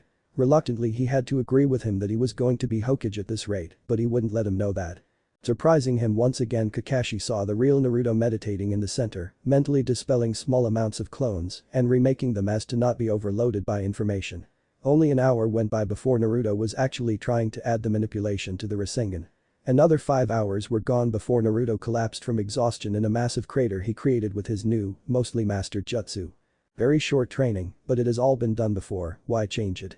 The details are close to the original. "I think you may have overdone it, Naruto," Kakashi stated with what could be taken as a smile. "Nah, I just need a little rest. I'll be fine." Just then Tenten and Sakura came into view leaning on each other, bloodied from a fight. "Sakura, Tenten, what happened?" asked Kakashi with concern. "We were attacked by this thing," replied Sakura, clearly in pain. "What thing? Where is Hinata? Why isn't she with you?" questioned an angry and worried blonde. "It was ugly and black, we barely got away alive. Ino went to report to the Hokage and we came here to find you too. That thing told us that you were to meet him 10 miles outside the village if you wanted to see her alive." "Kakashi-sensei, tell Tsunade that I'm going. Make sure those two get to the hospital," ordered Naruto as he shakily stood from the ground. "No, Naruto, you are too weak to fight. You will not go, and that is an order." "Too bad, Kakashi-sensei, like you said before, those who don't follow rules are trash, but those who leave their friends behind are less than that. Besides, she means much more to me than just a friend. I love her and I'll gladly die if she could live." Naruto throws his coat back on and turns away from the small group before looking back at Kakashi. "Oh, and Kakashi-sensei, I have more energy left than you think." A cloud of dust picked up and he was gone, astonishing everyone in the area. "Kakashi-sensei, when did he learn Shushin?" asked Sakura with Tenten nodding in agreement. "He didn't, that was pure speed. I don't know how he did it, but he's probably much faster than Lee," he answered while looking where his student once was. "Please be okay, Hinata, I never realized how much I could love you in this short amount of time, but the thought of losing you has revealed it to me." Pushing more chakra to his legs, he tore through the forest, destroying branches on contact. Reaching the general area he was told about in only a few minutes, he concentrated on his senses to find the whereabouts of the creature. Feeling a familiar presence, he rushed deeper into the forest to where he found the source. Tied to a tree, slightly worse for wear, was his girlfriend. Her eyes snapped open the moment she felt a powerful presence and was relieved to find a blond man looking at her. "Naruto-kun." She screamed out until she came back to the realization of the situation. "Please, you must run. Leave me here, he is much too powerful." She cried out, trying to get him to go. "I'm sorry, I cannot run. If I run, this creature could destroy the village. I will protect everyone, especially you," he shouted, getting the attention of the creature from a distance. Sensing the approach, Naruto flung shuriken, cutting the ropes holding Hinata to the tree just as the creature arrived. "Ah, here is my opponent. I've been looking for you, but the last time I found you, you were too weak and I didn't know exactly what you held was the one I wanted. Now I see I must have missed something in your mind, stopping me from sensing the fox," came the almost demonic voice from the creature. Naruto inspected his opponent, and a strange one at that. It was nearly 8 feet tall and mostly looked like a man, but had a head like a bull, minotaur, covered in dark skin, sporting only dark cut-off shorts. "Whoa, hey ugly, who are you then?" asked a disgusted blonde shinobi as he motioned for Hinata to escape, which she refused. "You can call me Entai, or if you prefer, your executioner." Naruto suddenly shivered unknowingly when he heard the name until a second voice went through his head. "Run kid. He was the reason I came to this dimension 3,000 years ago. He is an ancient fox hunter." "Now run," said the Kyuubi. Please note that kitsunes are supposed to gain a tail for each 1,000 years they live, which would make him about a six-tailed fox, so he wasn't ultimate yet. "Bite me fox, I won't run," he replied in his head, only to get rants and swears from the demon. "So Entai-chan, I hear you chase foxes, that explains coming after me, but why her? You're stupid, aren't you? You have wanted to pursue her for many years. I saw it when I read your memories a year ago, so don't try to trick me. I used her to get you out in the open."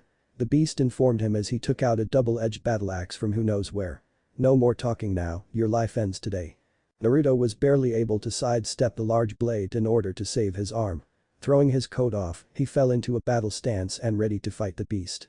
Dodging another downward chop, the blonde countered with a chakra-powered kick to the Minotaur, only to have it blocked effortlessly just by tilting his head to block the kick with his horn. Naruto limped away after his kick, feeling like he just kicked a pillar of steel and nearly broke his foot. Entai just laughed and threw a flurry of swipes with his axe towards his opponent, like he was just playing with him. Back in Konoha, the Hokage gathered a group of Anbu along with Kakashi and Jiraiya to send to the location of the battle. Tsunade gave them their mission objectives quickly and nearly pushed them out the door towards their destination. With Kakashi and Jiraiya in the lead, they hurried themselves to the location of the heightened chakra signatures. Naruto, now panting from overexertion, was still feeling the effects of his intense training and was quickly losing ground in the fight. "You are fighting a losing battle, you can never win," taunted Entai as he swung a powerful chop, causing a shockwave to blast the blonde into a tree.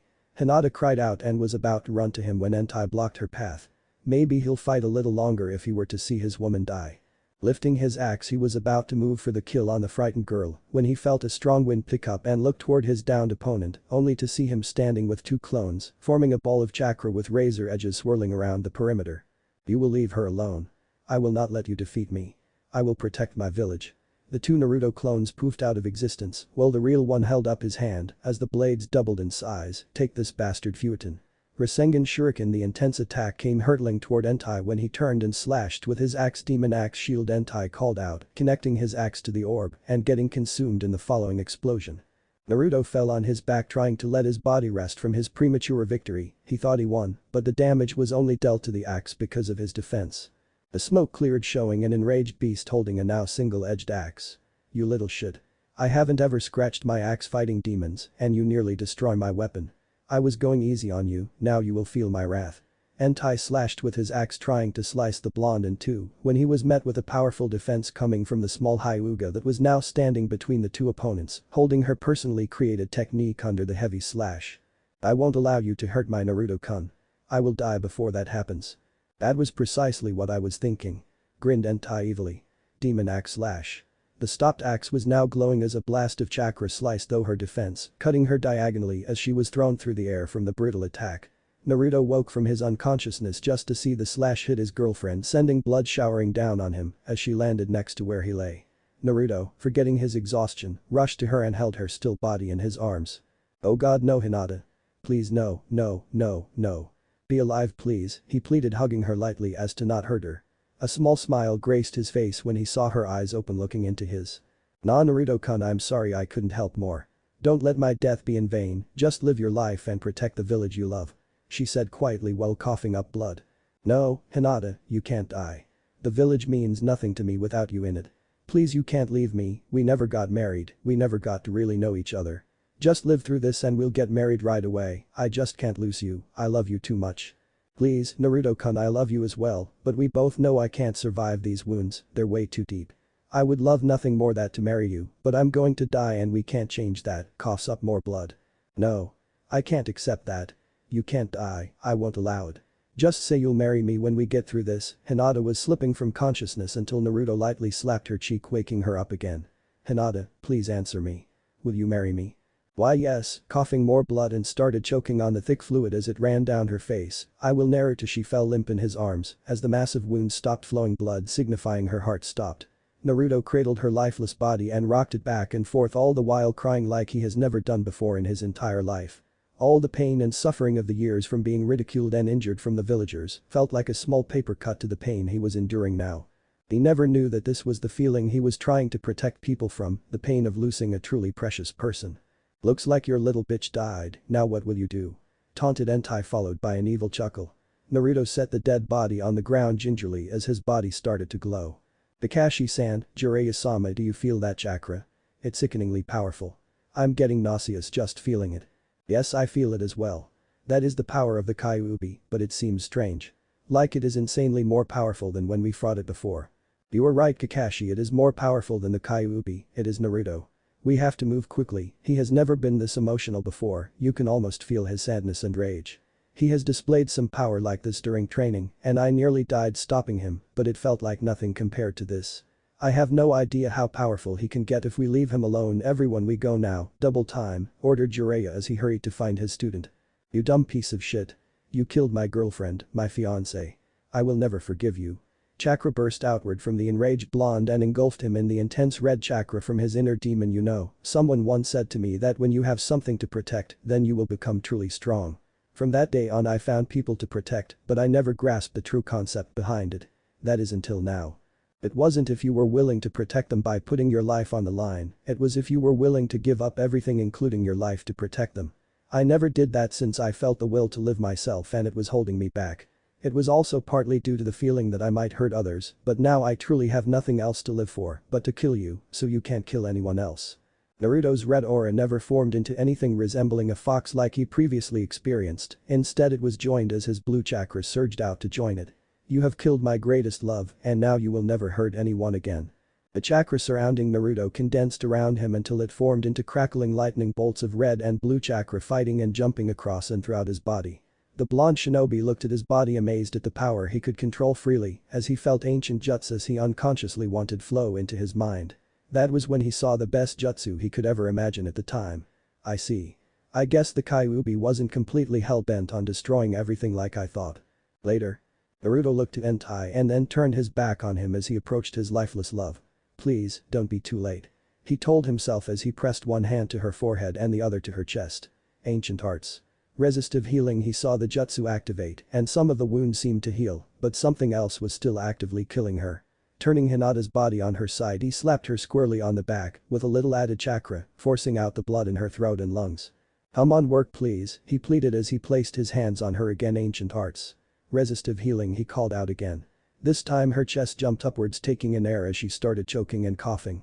Gently patting her on the back, her coughing spell ended as she was now steadily breathing in and out on her own. Thank God. Standing up, he turned towards the Minotaur. Naruto felt his electricity-like chakra flare around him as he approached his opponent. "You are going to die here. I don't know how long my body can hold this power, but it will surely be long enough to destroy you." Even though the whole thing, from the death of Hinata till now, was merely a minute, Entai was irritated and got impatient and charged at the blonde with axe blazing. Naruto easily sidestepped the axe as it came crashing down to the ground. Without missing a beat, a swirling sphere crashed into what was left of the axe Rasengan. The battle axe shattered, sending shards of the blade in every direction, leaving only a smiling face and a pissed beast. "Let's see what you really got, you free kitsune Kiku." Entai easily saw the kick coming like Naruto planned. Like before, the Minotaur cockily tilted his head to block the kick with his mighty horn, but this time around his horn was the weaker link as it shattered, causing Entai to step back in pain. "You don't stand a chance against me now," declared Naruto with confidence. "Shit, this hurts using this power, it feels like I'm being torn apart." Ignoring his pain, he charged into battle and began exchanging blows into jutsu. Surprisingly, the large beast was quite nimble as he dodged the hits with apparent ease until Entai backed up and charged an attack. "Dark matter blast," he called out. Opening his mouth wide, Entai hurled the dark evil ball towards his enemy. Ancient arts.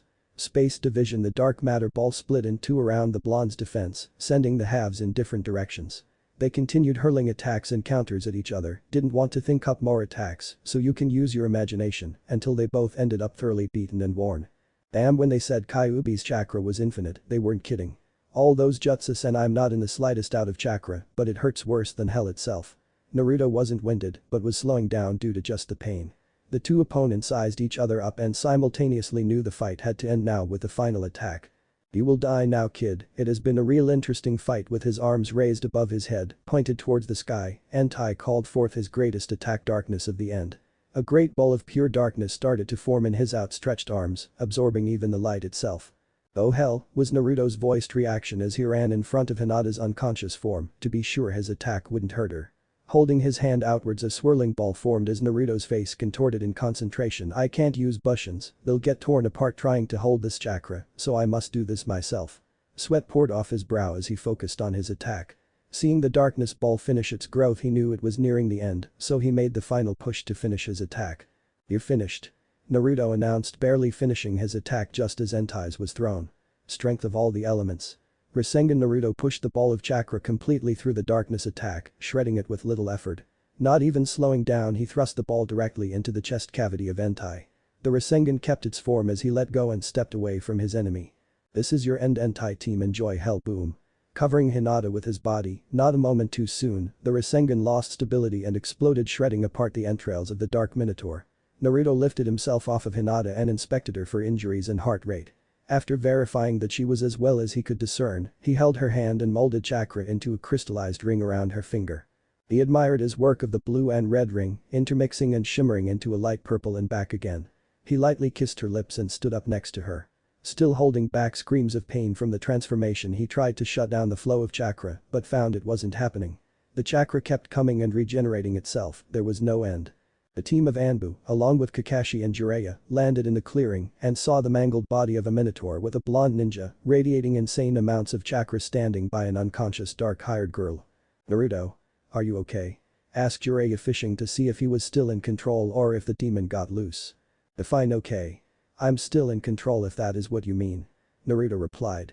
When the white-haired Sannin heard this, he sighed in relief. "That is good to hear. You can stand down now." "I can't," came the pained reply that just irritated Kakashi. "Naruto, you have already disobeyed my order earlier, you will comply with this one or we are required to attack." "Damn it, Kakashi, Jiraiya. It isn't that I won't, it's I can't." Jiraiya was taken aback by the use of his actual name and stared at his student, realizing this was serious. "What do you mean?" asked Kakashi. "I can't stop it. Whenever I try to stop the chakra flow, it somehow diverts and keeps feeding my system anyways. I'm getting chakra overload and it's tearing me apart inside, the pain is unbearable. I need you guys to take care of Hinata, she has already died on me once, if she goes again I'll haunt you for eternity." Naruto turned to leave after his explanation. "Wait, where are you going?" asked Jiraiya. "I need to get somewhere safe. I have to release an infinite amount of chakra and I think it might hurt really bad. Hopefully I will return, but I can't guarantee it."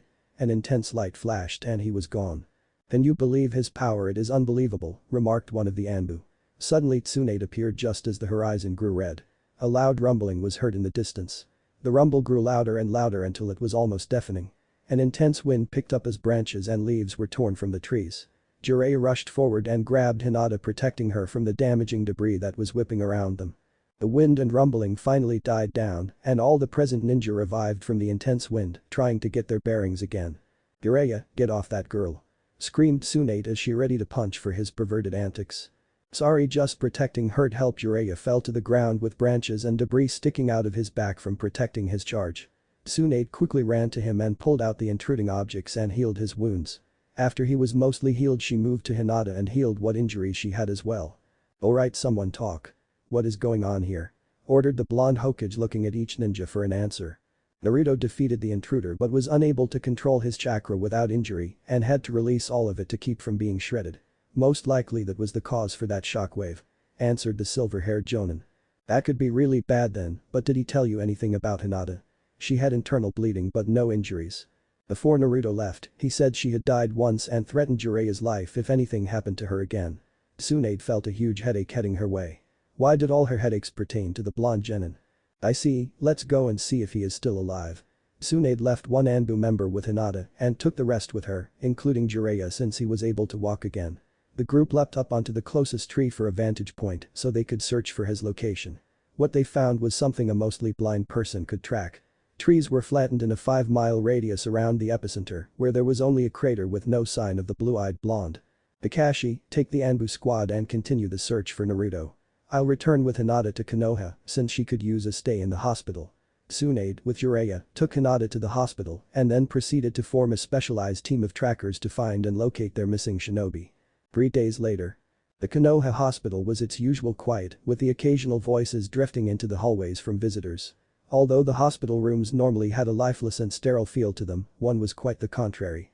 This small room contained many flowers of all different varieties surrounding the area where the small frame of a girl was laying, still not yet awake from her ordeal. Her dark midnight blue hair cascaded down the hospital pillow, accentuating her pale skin. Her eyelids just started to flutter as she opened them, revealing her silvery lavender pupil-less eyes. "Am I dead? Where am I?" she asked with a quiet shaky voice. She turned her head to see a group kunoichi come running to her bedside. "Thank God, Hinata, you're awake," Sakura stated with a sigh of relief. "Yeah, you wouldn't believe how worried we were for you," commented Tenten. Ino, being her usual intruding self, decided to ask the question they all wanted to know. "So, Hinata, where did you get that beautiful thing on your finger? It won't come off your hand and it's so unique." "Huh?"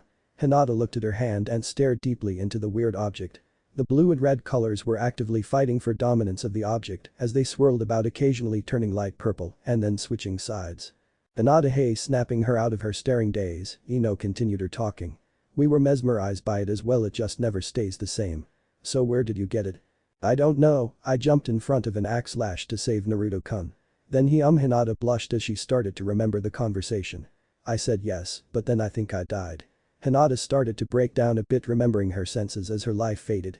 "There was so much blood, it was coming from everywhere and everything was red. The last thing I could remember was the feeling of drowning in my own blood. It was horrible. How am I even alive? Where's Naruto-kun?" Hinata was now hysterically crying and thrashing about, trying to find her love, while the three kunoichi restrained her and tried to calm her. Sakura and Ino were holding her to the bed, while Tenten was trying her best to soothe her enough so she would calm down. "Just calm down, Hinata, you can't get answers while you're thrashing around like that, just calm down." Hinata finally gave in and went limp in the bed, no longer trying to resist. "That's good. Now what did you say yes to? You were blushing but never told us." "Well, I think this ring is an engagement ring, that is what I said yes to. But how am I alive and where's Naruto?" The kunoichis were too caught up dreading the last two questions to squeal in delight for the first part. "We don't have the answers to either of those. You were mostly healed by the time Tsunade-sama got to you, and we haven't found Naruto yet after killing that beast and that huge explosion," explained the pink-haired kunoichi. "What explosion?" Hinata asked with concern all over her face. "An explosion caused by Naruto trying to release enough chakra to keep his body from shredding under the stress." Everyone turned to where the voice came from to see the busty Hokage walking towards them. Naruto had way too much chakra coursing through him and he couldn't stop it, it just kept growing. He ran to a safe distance to release the chakra away from people, hopefully restoring the chakra balance. The release left almost 80 square miles of destroyed trees and a massive crater where he was supposed to be standing when it happened. Tsunade came to the bedside and held Hinata's hand as tears formed in the usually collected eyes of the Hokage. "I'm sorry, Hinata. We've searched for 3 days now and have found no trace of him. I have listed him as an unconfirmed death. I was just trying to be optimistic, but even I can't deny that he most likely gone." Hinata was crying, the others joined her as well just from seeing the grief on the Hyuga's face. "Tsunade-sama," Ino voiced, "how powerful was he?" "From what I saw there was probably no limit to his power when I last saw him, or more accurately felt his chakra. The chakra he was radiating was probably twice that of what this entire village could generate with all of the ninjas collectively. The worst was the chakra he released in the explosion was greater than we felt while fighting the Kyuubi. That is why we don't think he survived." "You're wrong," simply stated the sniffling patient.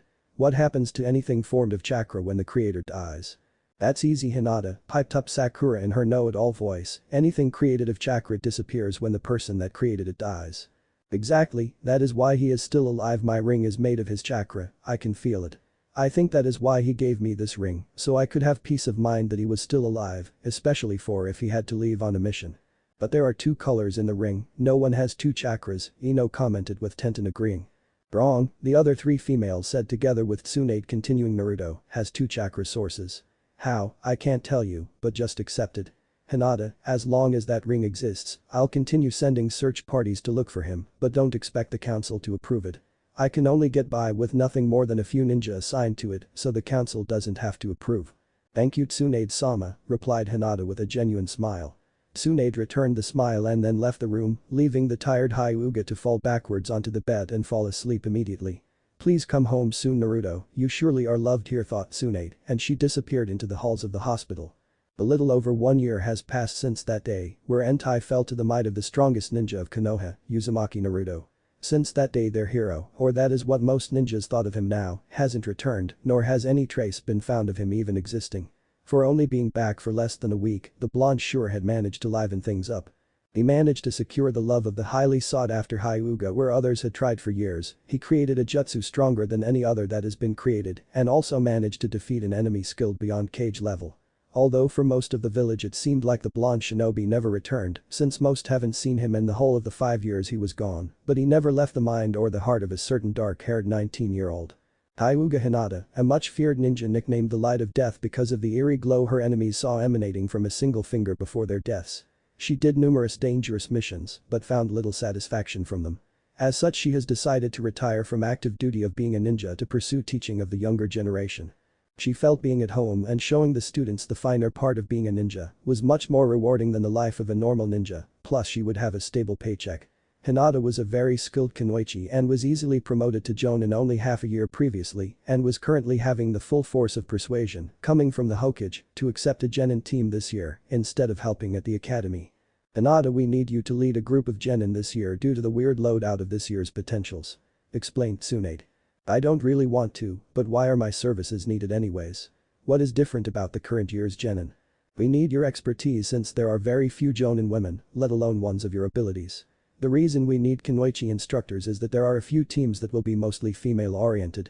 Usually we have 2 males and 1 female for each team, but this year things are changing, we will have 1 team of 2 female and 1 male, as well as a single all-female team. Since the only jonin kunoichis we have to choose from right now are Kurenai and Anko, we need you since I don't want little Ankos running around Konoha. Will you teach a genin team Hinata? Hinata was about to refuse when Tsunade upped the ante seeing his apprehension. Do you really want to see your Hokage beg? Hinata smiled and shook her head. Hein Tsunade-sama, I'll teach a group, what group will I be teaching?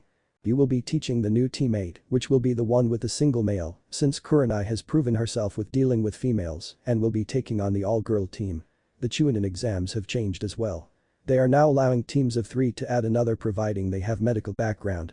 Keep that in mind since we have many genin that have no teams and refuse to form a team with other single ninja, so assimilating one in a formed group should be easy. Tsunade dismissed Hinata and returned to her usual paperwork. Hinata decided to go home for the day, but it was always the same. She would get almost mobbed by young men asking her out or proposing to her in an odd manner. The worst part for her wasn't the unwanted attention, but the depression that came after getting rid of them all. She wanted a husband soon, but there was only one person that would or could ever make her completely happy. Completely down on life again she walked up the stairs to her apartment and went in sitting down on the couch with a depressed sigh and looked at her pictures of the blonde displayed on her bookcase, causing tears to form once again. Forgive me my weakness, I just don't know why, without you it's hard to survive please, I need you here by my side, Naruto-kun. It hurts to be without you. Hinata fell asleep on the couch with tear stains on her face covered in the old trench coat he left behind. Hinata's dreams were her double-edged swords. They gave her happiness, but it wouldn't last as the morning would bring their end and shatter her fantasies. Last night was just like the rest. She was unhappy that daylight brought her away from the wonderful dream she was having. Cursing the sun she got up from the couch and went into the bathroom to get cleaned up seeing as she needed to make a good impression with her students she was getting today. After her usual morning routines, she walked out the door still wearing tight dark capri pants and her standard light-colored sleeveless shirt, now sporting a light-colored kitsune with the emblem she designed nestled in the fur placed on the back. Not wanting the usual confrontation with the male population, she made definite haste to the academy to retrieve her genin. Son of a bitch, that hurt like hell. Screamed a voice full of relief. Now that I've completed that, I've got to get back to Konoha. He declared before he took off to run only to fall flat on his face. Ouch, that takes smarts, less chakra, less ability. I guess I just need to walk. I guess I should see what else I can't do now. He performed or tried to perform his favorite jutsus only to find out they all nearly failed or performed inadequately. Crap, now I'm almost out of chakra, this sucks. I guess I can just walk, man this is boring. Onward he trudged towards the village. Alright teammate, you are with me, we'll be going to the park to introduce ourselves. Yes, Hinata-sensei, the group chimed in unison. The group arrived at the park with 2 young kunoichi talking and a single male ogling his female teammates, especially his sensei.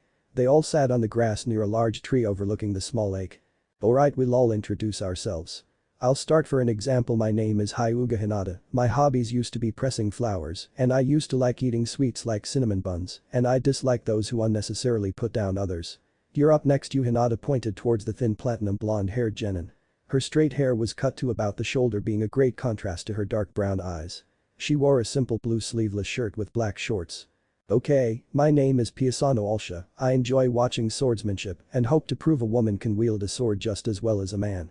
My greatest dream is to be worthy of the use of a legendary sword. Very interesting goals, you probably won't get much practice with a sword until you reach Chunin and can learn under a sword master, but at least you have a goal to head for, just never give up on your goals. Okay, you're up. Hinata pointed to the only male in the group who was wearing black jean shorts with a tight white t-shirt. He had that pretty boy look with his dark hair and equally dark eyes. Well, my name is Ishiro Iten, I like using ninjutsu, and my goal in life is to do what no other man has managed in the village, to wed the most beautiful and powerful kunoichi in all of Konoha, even though she is older. Well, that is different. How do you even know this older woman is single? Hinata asked. Well, she has never been seen on a date with a single guy since she keeps turning down dates. I just hope she's into younger men. Just because she hasn't been seen dating doesn't mean she is single. Have you checked for subtle signs like rings or symbols of other families? Seeing him shake his head, she continued. Last but hopefully not least, you're up. The dark blonde thought of what to say while pushing her short hair out of her dim blue eyes. She seemed content wearing long black pants and light green long sleeve shirt. My name is Antara Riki, I like relaxing and watching the stars at night, and I wish to become a strong kunoichi and aid our next Hokage in more than one way. What do you mean by that, Riki-san? Are you really suggesting what I think you are? It has been known that the Hokages have extreme stresses in their profession. Since there aren't any more extremely powerful women, I'm sure the next will be a man. I'm sure I can relieve those pressures. You are real forward with your sexuality, aren't you, Riki-san? What would you do if he was married? Well, I guess she just couldn't find out about what happens behind the closed door. I would definitely want to deter you from that course of action. I would guarantee that the next Hokage will have a wife that is very possessive and wouldn't think twice before killing anyone trying to defile her husband. How would you know, sensei? No one knows who the next Hokage will be. There is only one man that has the power to be the village's best, and his chakra is currently wrapped around my finger. Hinata waves her fingers, showing off the unique ring, causing two of her students to pale in color.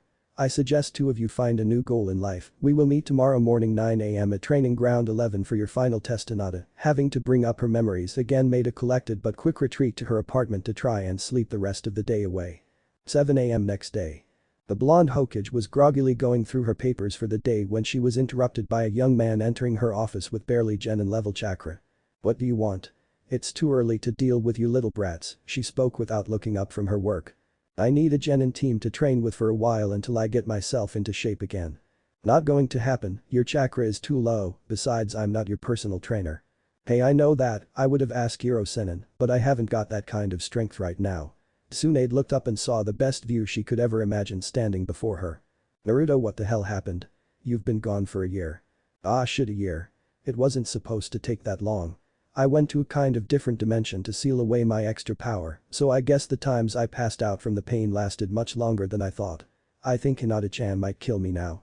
I don't have much information on any of it, so I can't tell you, so don't bother asking. Anyways, can you let me train with a genin team, or do I have to train alone again? That must really suck to have all that power, but are forced to not use any of it. I'll tell you what, I'll put you on a team that I guarantee you'll get along with. Maybe you can help with their training as well as yours. That's great, where do I meet them? They will be doing the final test at 9 AM at training ground 11. I'll let the Jonin know you're joining them afterwards. But you must control yourself, you must remain professional. After a little more Q&A from Tsunade, she let him go to find his team, since they did talk for a long while. I wonder how she sends these messages without actually writing them, he thought as he ran as best he could to training ground 11. Congratulations, you all pass, the group cheered. Now I was just contacted by the Hokage that we will be adding another genin to our ranks.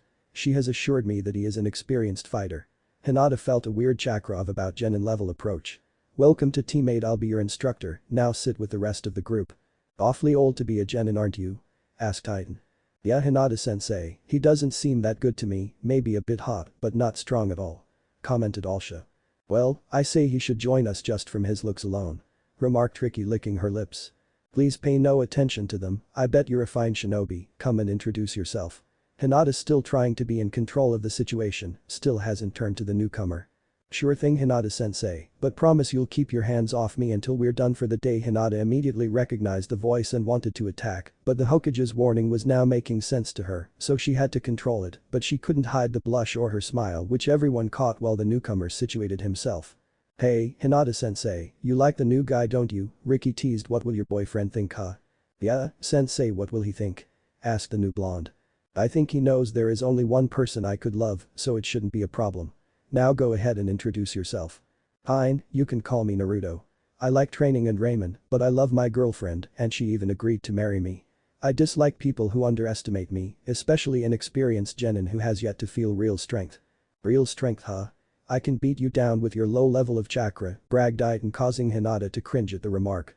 Right now with a chakra versus chakra match, I would lose to you since using any real chakra will kill me, but I could beat you down without touching my chakra, but unfortunately I haven't gotten that down perfectly either, so you're right as well.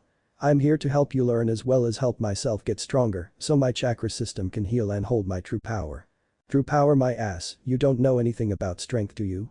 Iton taunted until Hinata spoke up. Iton-san, do you remember the lesson on the Minotaur that was defeated about a year ago? Sure, we all heard that one, you were involved weren't you sensei? Yes I was, and I even died that day after I agreed to marry my lifelong love. Somehow I was brought back to life and was left with this ring that can't be removed. My love disappeared shortly after defeating the Minotaur. Damn, your boyfriend was strong. It was said that the Minotaur was more powerful than the Hokage. Not was, is. I don't exactly know what happened to his strength, but I can tell he still has it locked away. Hinata looked to Naruto to see his reaction to her assumption, but all she saw was a dead-looking face. His name was Entai, that blasted Minotaur killed my girlfriend and caused me to use power I wasn't meant to have yet, and it nearly destroyed me until I spent the last year in a different dimension, where chakra can't move, sealing it away. On a positive note, I see my ring turned out better than I thought it would, wouldn't you say so Hinata-chan? The genin stared at the new blonde. You should give your teacher respect and not be so familiar with them. They all thought. Yes, I think it turned out quite well Naruto-kun. I'll ask how you brought me back to life later. The fresh genin nearly choked to death after hearing that this guy was actually the one they heard of as the previous conversation now made sense. But how? You have less chakra than we do. Commented Alsha. I locked away all but 5% of my chakra since that is all I can safely hold without dying. By doing so I've also messed up my balance and stamina, so that is why I thought it would be beneficial to all of us if I were to train with genin again. I have many skills and knowledge to share, but to get to those abilities, I need more of my chakra. So here is what I'm offering, you train with me and I'll train you in almost anything when I gain the ability to do so. Oh cool. When do we start Naruto-sensei? Shouted Iton. Naruto felt awkward now, especially because his girlfriend was pissed. If he wanted to survive, he'd have to fix this soon. Whoa hold on there kid, until a specified time Hinata is our sensei. What she says goes. When we are acting as a team, I am not her boyfriend I am her student, so all training will be up to her. Hinata's anger was replaced by a kind smile. Thank you Naruto-san. When you feel you're strong enough, I'll let you teach your techniques to them. Alright tomorrow we do some early training and go on our first mission. You are dismissed. Not even seconds passed before Hinata was on top of Naruto kissing him with all her bottled up feelings. Easy there sensei, I think you're suffocating him. You should let him up so I can try, Riki stated while moistening her lips. That was probably something she shouldn't have said and she found out the hard way. Without even being able to figure out how it happened, she had all her limbs tied up and was hanging from a tree 20 feet from where her sensei was still making out with her boyfriend. Note to self, never try to get sensei's boyfriend. Seeing the harsh display, the other genins cut their teammate down and left the scene in a hurry. The couple finally parted, both deeply breathing in air to replenish the oxygen lost while kissing. They both stared into each other's eyes for what seemed like hours until she removed herself from restraining him and allowed him to stand again. I'm glad there weren't any complications with the ancient jutsu I used on you. Hinata gave him a weird smile. To him it was at least. There was one complication with it though, she told him, making his smile fade into a saddened frown. The problem is that now I want you bad. I won't stop until I have all of you. Naruto had a scared look on his face from Hinata's predatory grin, but deep down, it excited him to no end. Well, I guess it could be worse, but before you attack me again, could you take a look at my chakra system, it feels really messed up. Hinata was disappointed in his reaction, but he didn't refuse her advances per se, so that was good. Slight recap. There was one complication with it though, she told him, making his smile fade into a saddened frown. The problem is that now I want you bad. I won't stop until I have all of you. Naruto had a scared look on his face from Hinata's predatory grin, but deep down, it excited him to no end. Well, I guess it could be worse, but before you attack me again, could you take a look at my chakra system, it feels really messed up. Hinata was disappointed in his reaction, but he didn't refuse her advances per se, so that was good. Sure Byakugan. Her eyes turned glassy wide as veins protruded from her flawless skin. Naruto lightly stroked the veins on her face, causing her to giggle again. Stop, you know that tickles. He just chuckled and took his hand away from her face. She concentrated on seeing his chakra system and immediately stared in shock at what she saw. Tears started streaming down her face as she looked at the mangled mess of his chakra system. Many of the chakra arteries were torn while others were running in the wrong direction, clearly not where they belonged either. Hinata blinked her eyes and refocused to make sure she wasn't seeing anything, and to her shock again she wasn't. It was quite amazing to her to see two doors for each chakra gate, one real. The other had a kanji glowing on it, making it clearly artificial. My 2 cents. Alright, it hit me when I reread this chapter that his state seemed similar to how he was written in a chapter from the college series, but in that story, his chakra arteries were just expanded and cracked, whereas my story has them all fed up, so no, he can't heal himself like that story. How bad is it, Hinata-chan? Naruto asked after seeing her sad and frightened face. It's bad, Naruto-kun, real bad. You shouldn't be alive with this damage. And why do you have more chakra gates? More gates. I guess that explained what that jutsu did. After Entai killed you, I forcefully pulled all the chakra from Kyuubi, effectively destroying him in the process. Just like the 8 gates, this increased my power exponentially. I knew that by absorbing his chakra that I was sure to die, but it didn't matter as long as I killed him. That and the fact that I was feeling slightly suicidal after losing someone I knew I wanted to marry. Hinata, still crying, managed a small pained smile at the last part. Once I absorbed the chakra, I found memories of jutsu so old that they have either been lost or never seen outside of demonic presence. One of those techniques is what brought you back. After defeating Entai, I couldn't stop the massive amounts of chakra that was tearing me apart, so I ran off to try and release enough chakra to stop it. Unfortunately it didn't work and I had to try another ancient jutsu which apparently created secondary doors on the chakra gates to hold back the extra power, which apparently took me a year or so to complete in a different dimension. Hinata was still crying from the pain he went though and couldn't imagine living a whole year in constant pain. Naruto hugged the crying form to him and gently rubbed her back to calm her. Naruto-kun, she sniffled, you can't repair the damage done to your chakra system by yourself. Even with your healing abilities, it won't be enough. You will be stuck with your current chakra level and abilities, making it impossible for you to continue as a ninja. Naruto was clearly at a complete loss, he could never be Hokage and he would have to give up being a shinobi. It was just too much to take in. You could always take up teaching at the academy since you really don't need chakra for that, but knowing you, you would rather kill yourself trying to train beyond your limit to triumph over the problem. Hinata hit the nail on the head with that one. That was precisely the idea he was currently running through his head. I know if I told you to give up being a ninja and live out your life with me, you would consider it, but I can't ask you to give up so easily. I think I know a way to help align your chakra system so they can heal themselves. Naruto's downcast attitude picked up a bit but didn't rise too high because of her sullen attitude. Hinata-chan, what will you have to do? He asked, knowing that only one topic could bring her attitude to that level. I would have to face my family again and most likely fight to grant you access to the specialized Hyuga medics. Since we fight with Jaikin, we can seriously mess up the chakra system and they are the only ones skilled enough to do it. The worst case scenario is I would be branded with the seal and most likely die. I guess that settles it then, I'll quit being a ninja. No, you can't. Even if I do die, it will be worth it to grant you your greatest wish.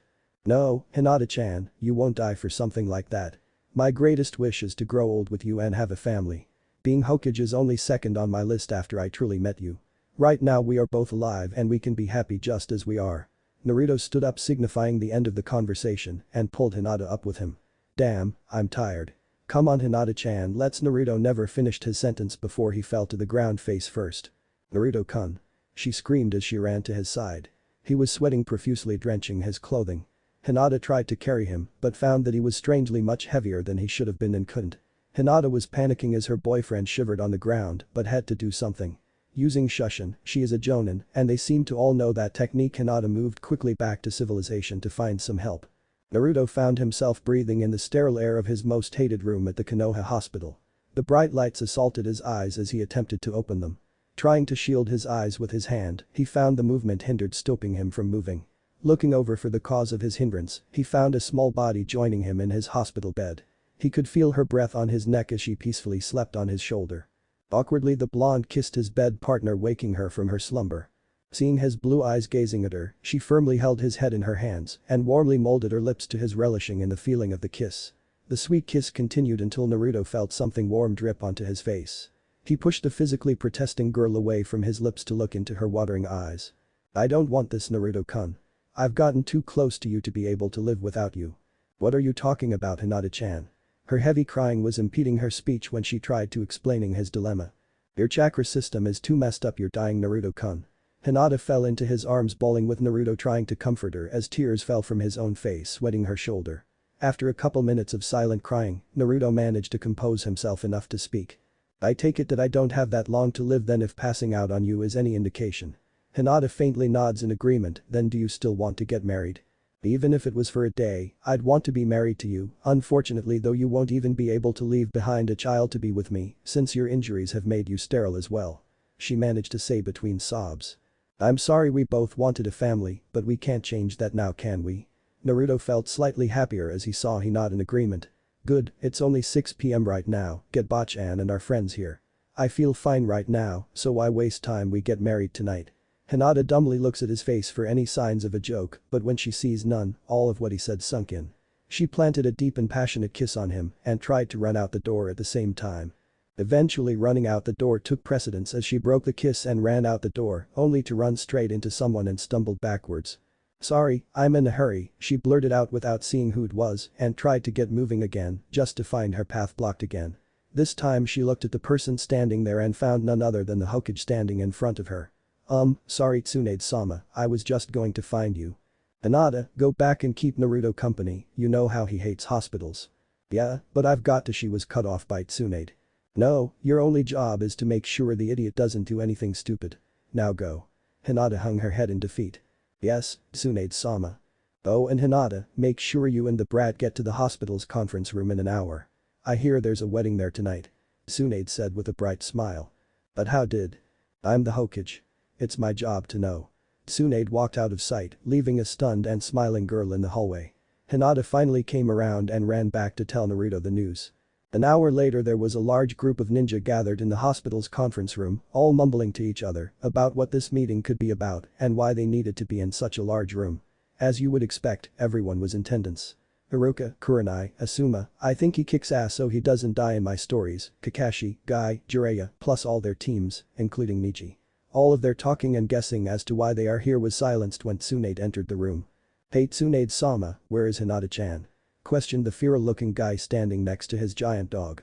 She is part of the reason why we are here. After hearing this, some were scared what the news was and how Hinata was involved. I have some good news and some bad news, but then I have some even better news. Now the group was really confused, especially if you were to look at their faces. The good news is we managed to find Naruto, or more accurately he found me. After the happy chatter calmed down she continued. But the bad news is that since he used too much chakra at one time, his chakra system is destroyed and he is dying. We don't know how much longer he will live. It could be a few days or a few years, it just depends on how well his body holds out. Everyone was in a silent depression. They were facing losing one of their friends and a great ninja for a third time. Because of that chance there has been a decision. Naruto and Hinata will be getting married tonight. What? Came the chorus of ninja. It was their decision, and if you ask me, it's about time Hinata got what she wanted. The wedding wasn't what you would call a fairy tale wedding, but for the couple, it was perfect. They were happy and all their friends were in attendance, and that was what truly mattered to them. The unfortunate part of having all their friends there was that sooner or later her family was going to find out, and even though she was officially kicked out of the Hyuga house, she was still Hyuga, and as such the clan may see it unfit to wed someone of low standing such as Naruto, an orphan. As such, they may attempt assassinations on the couple and most likely their children. These thoughts didn't linger very long before Hinata drug her husband from the quasi-reception back to their apartment. Naruto was still not very energetic and because of that, Hinata didn't want him to exert himself and end up dying earlier, so she took full control of the situation. Since he no longer had any reservations about what they were about to do, Naruto let his new wife do whatever she wanted. Lucky for him she wanted to do a lot. Before the night was done she had her way with him at least 4 times, but she lost count after the first one. They were now soundly sleeping when dreams of his year in the other dimension entered his head. This dimension was strange in the fact that chakra didn't quite exist in the same way as it does in the usual dimension. It wasn't needed to live off of, but could still be manipulated and used like normal. Naruto instantly woke from his dream and sat upright in a hurry, waking his beautiful bride sleeping next to him in the process. Naruto-kun, what's wrong? She asked while still half asleep. I just got a brilliant idea, Hinata-chan. In the morning I want you to go and collect as much information as you can about healing the chakra system, get Niji's help if you need to smuggle something out of the Hyuga manor. I'll have to track down some things on my own. If my plan works, I can be healed and we can enjoy a long life together, but I'll still have to work out all the details before I can tell you and get your hopes up." "That's great, Naruto-kun. Tell me again in the morning." Clearly Hinata wasn't paying that much attention to what was being said, but who could blame her, she has only been asleep for about an hour after all her strenuous activities. Naruto laid back down and Hinata nestled her smooth still naked body into his and let the joys of sleep claim them once more. The next morning Hinata woke with a start. She fully remembered her night with her new husband, but that only brought a huge smile to her face. What hit her that morning was a vague conversation in the middle of the night about healing chakra systems. She immediately started to shake her husband to wake him. "Wake up, Naruto-kun." She shouted at him, still shaking his body. "Yeah, I'm awake, Hinata-chan, don't yell so loud," he said, gesturing to his ears. "Sorry, but was what you said last night true?" He scratched his head trying to remember. "Oh yeah, now I remember, yeah, I think it should work." "Do you remember what I told you to get?" "Yes, but why do I need to get those things?" she asked. "That's easy, you're going to be the one to heal me and we just need the stuff to teach you how." "What? But how?" "But I still have to work out completely, but you'll be the first to know when I do." They both got out of bed and gazed at each other's naked forms and ended up in bed again for another round of activities. It has been nearly a week since Naruto and Hinata got married. Since then his condition has worsened rapidly. In a physical sense he was perfectly healthy, but his chakra wasn't going to the right areas of his body in the correct proportion to keep him going. As such, he has been bedridden for the past 2 days, since he has found it nearly impossible to move. Naruto decided to call in his friends once more for his final farewells, knowing he will be leaving this world within the day. Finally the last of his summoned guests has arrived for his meeting. "It's about damn time you got here, Kakashi-sensei." Naruto grumbled with as much energy as he could. While I was lost on, he was quickly punched by Tsunade, shutting up his lame excuse. "Thanks, Ba-chan." "Now, how has Hinata-chan been doing on her medical training?" "She has been doing exceptionally well. She has progressed nearly 5 times faster than Sakura did, but I guess she has a reason pushing her." Seeing he wanted a better assessment, she continued. "I believe she would be good enough to do most healing procedures, maybe even more complex ones, if she just had the time to study more scrolls. She has enough knowledge that she could teach herself anything if she was forced to." "Thank you, Ba-chan, that's what I needed to hear." "Hey Kakashi, you awake yet?" Dusting himself off, the silver-haired Jonin stepped into his view. "Kakashi-sensei, how many chakra gates can you open?" "I don't see what that has to do about anything, but about 4 if I'm suicidal, 3 if I'm not." Naruto nods his head, confirming he heard him. Now then, Sakura-chan, the pink-haired medic nin, stepped up to the bedside where Kakashi was and looked at her worn-out teammate with tears in her eyes. "Sakura-chan, it will be up to you to get Sasuke back. I could have easily done it if I was well, but now it will have to fall to you. This will be my first broken promise, I'm sorry." Sakura was in a full-out crying fit as she lightly hugged her blonde teammate. "Don't think about it, Naruto, it was selfish of me to ask since I knew you would promise me. I know you once had the power to retrieve him, but by using it too soon you saved the lives of many villagers. To me that was greater than your promise, consider it even." Sakura stayed crying in his arms for a while until he saw how nervous Neji was getting and got her to release him. "Neji, did you get what I asked for?"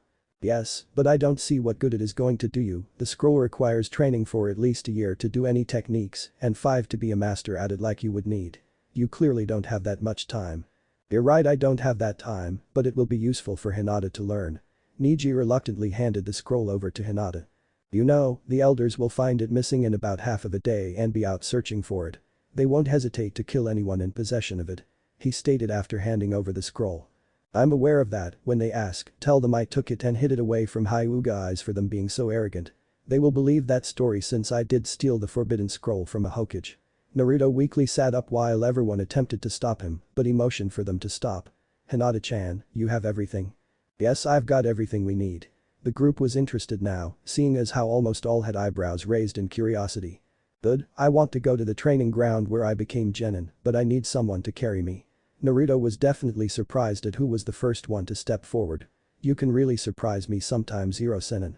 Quiet brat, for some reason I got attached to having you around." Jiraiya picked up Naruto in his arms as Kakashi led the whole group out to the training area. Naruto was set down leaning upright against the center post. "This is my favorite training area." This was where Kakashi-sensei graduated his first team of Genin, but it was also the first time I really got to talk to my new wife. "I will miss all of this, including everyone that has acknowledged me as a person and not for the demon I hold. Everyone heard about the demon after the battle with Entai, I want to thank all of you for that." Naruto wiped some tears from his eyes, as did some others in the group. I suppose it is now time to leave you all, I've enjoyed every moment I had with you. I guess this is goodbye then. Everyone in the crowd who showed emotions were crying, and those who didn't only had shadows of tears running from their eyes. We don't want you to die yet. Screamed Sakura, with most of the group nodding in agreement. With Hinata's help, Naruto stood with her arm around his waist, holding him upright. He faced the group and smiled mischievously. Who said anything about dying? I still have to be alive to become Hokage. Naruto flashed a genuinely huge smile at them before singling out Kakashi. Hey Kakashi-sensei, reveal your Sharingan, I have something to show you. Not knowing what was going on, he complied, revealing the red and black eye. Naruto started moving his hands at a quick and steady rate and finally ended after 30 different signs were made.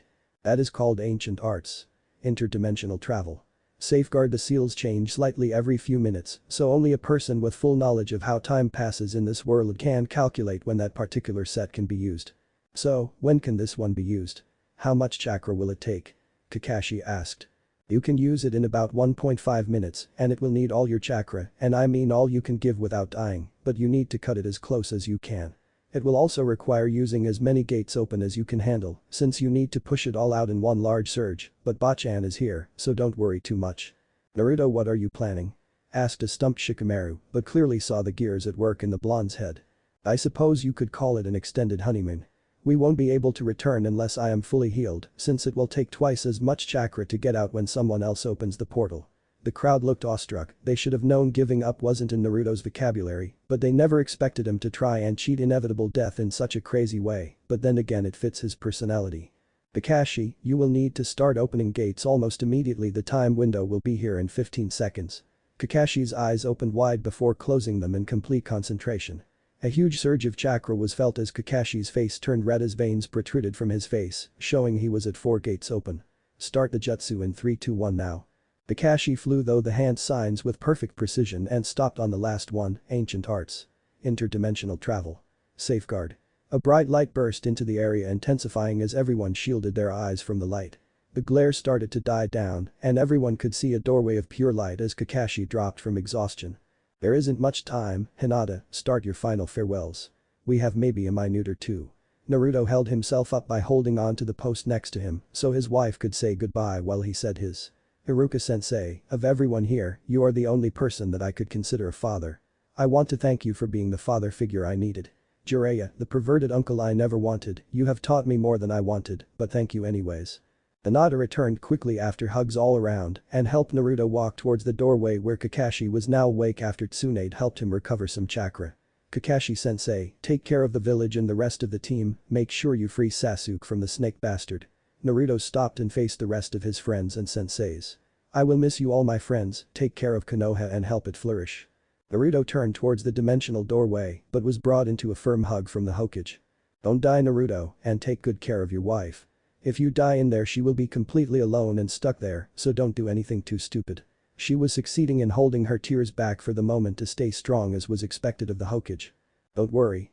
I'll do everything to make her happy. Goodbye Akasan, you're the closest thing I have to a mother. Tsunade had no hope of holding back her tears now. Her tears flowed freely down her face as it wetted the blonde's shirt. I have to go Tsunade, be careful and keep that pervert away from the ladies. Reluctantly the Hokage let go of him with a pained smile. As he approached the gateway he raised his hand in a wave and turned showing off a huge smile to cheer everyone up and stepped through the light and heard something about youth prevailing or something before the light disappeared, leaving nothing but air where the married couple once was. So do you think he'll be able to live? Kiba asked as a general question and Neji was the first to answer. Kiba, you're an idiot.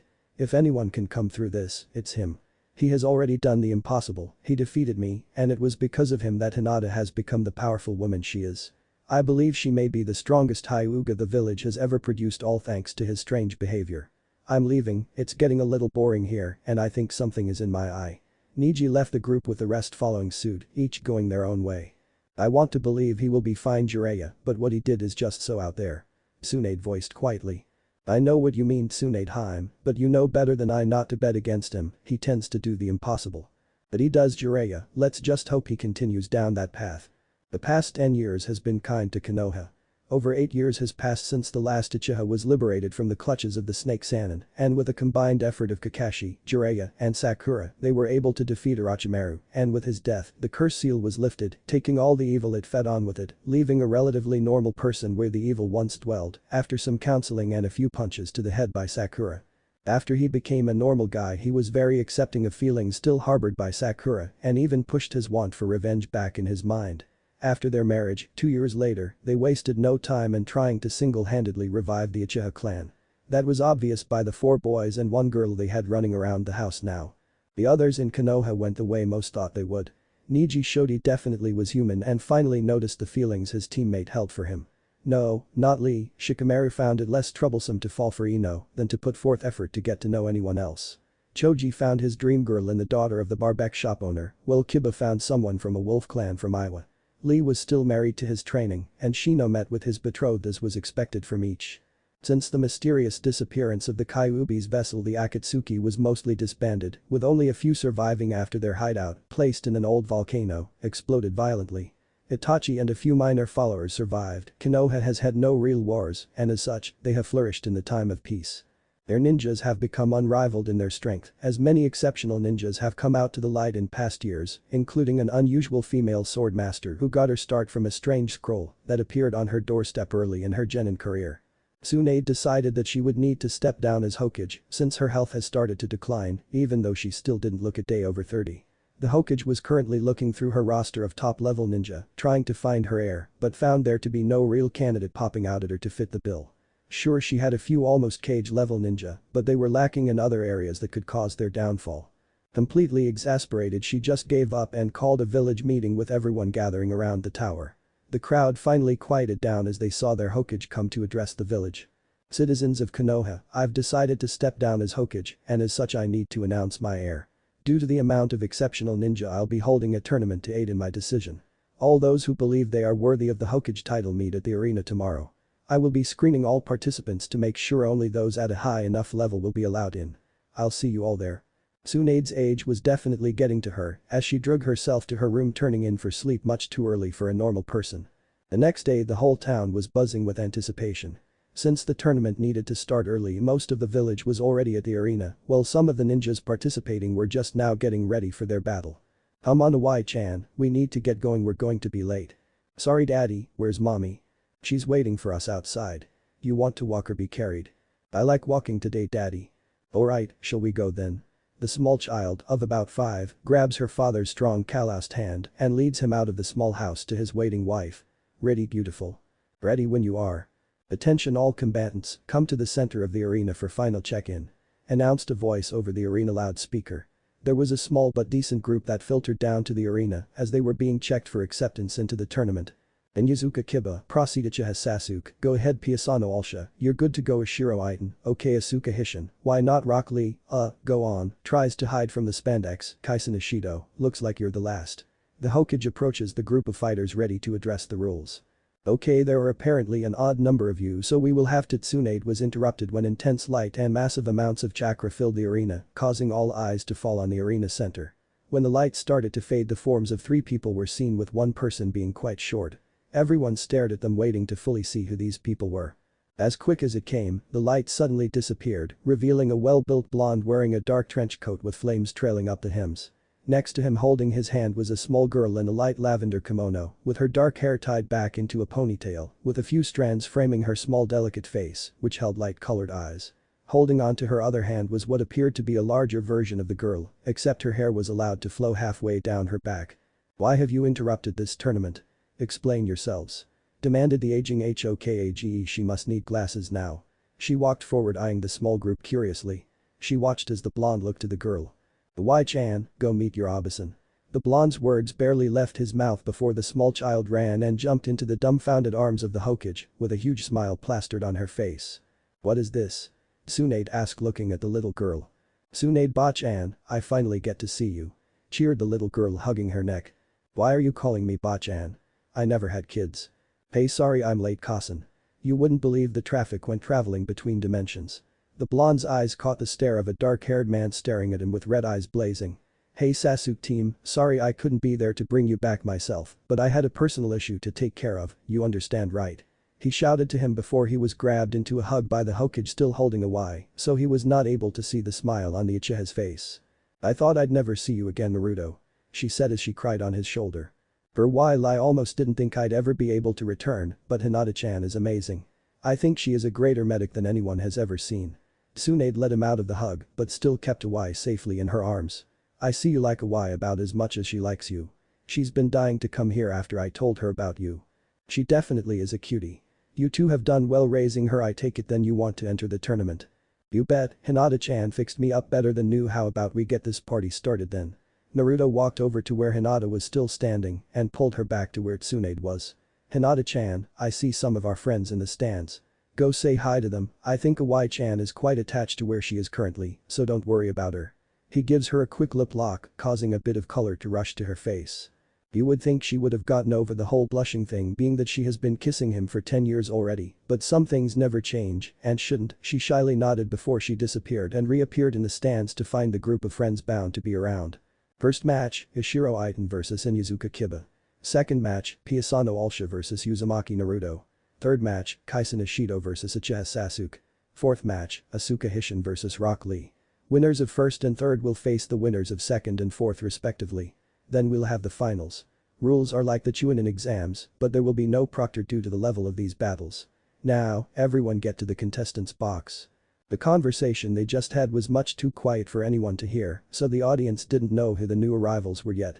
Tsunade reappeared in the stands next to Hinata, who hasn't worked up the courage to join her friends quite yet. The usual group was found sitting in the same area all talking amongst themselves. Of course they were joined by the female counterparts that assimilated into the group. The Hokage got tired of watching Hinata contemplate going, so she pushed her forward to the group it sat with her old teammate Jiraiya, with a Y still latched to her. "Tsunade-sama, who's that cute little Hyuga you have there?" asked the blonde Kunoichi, sitting with her lazy husband, causing the group to look at the little girl.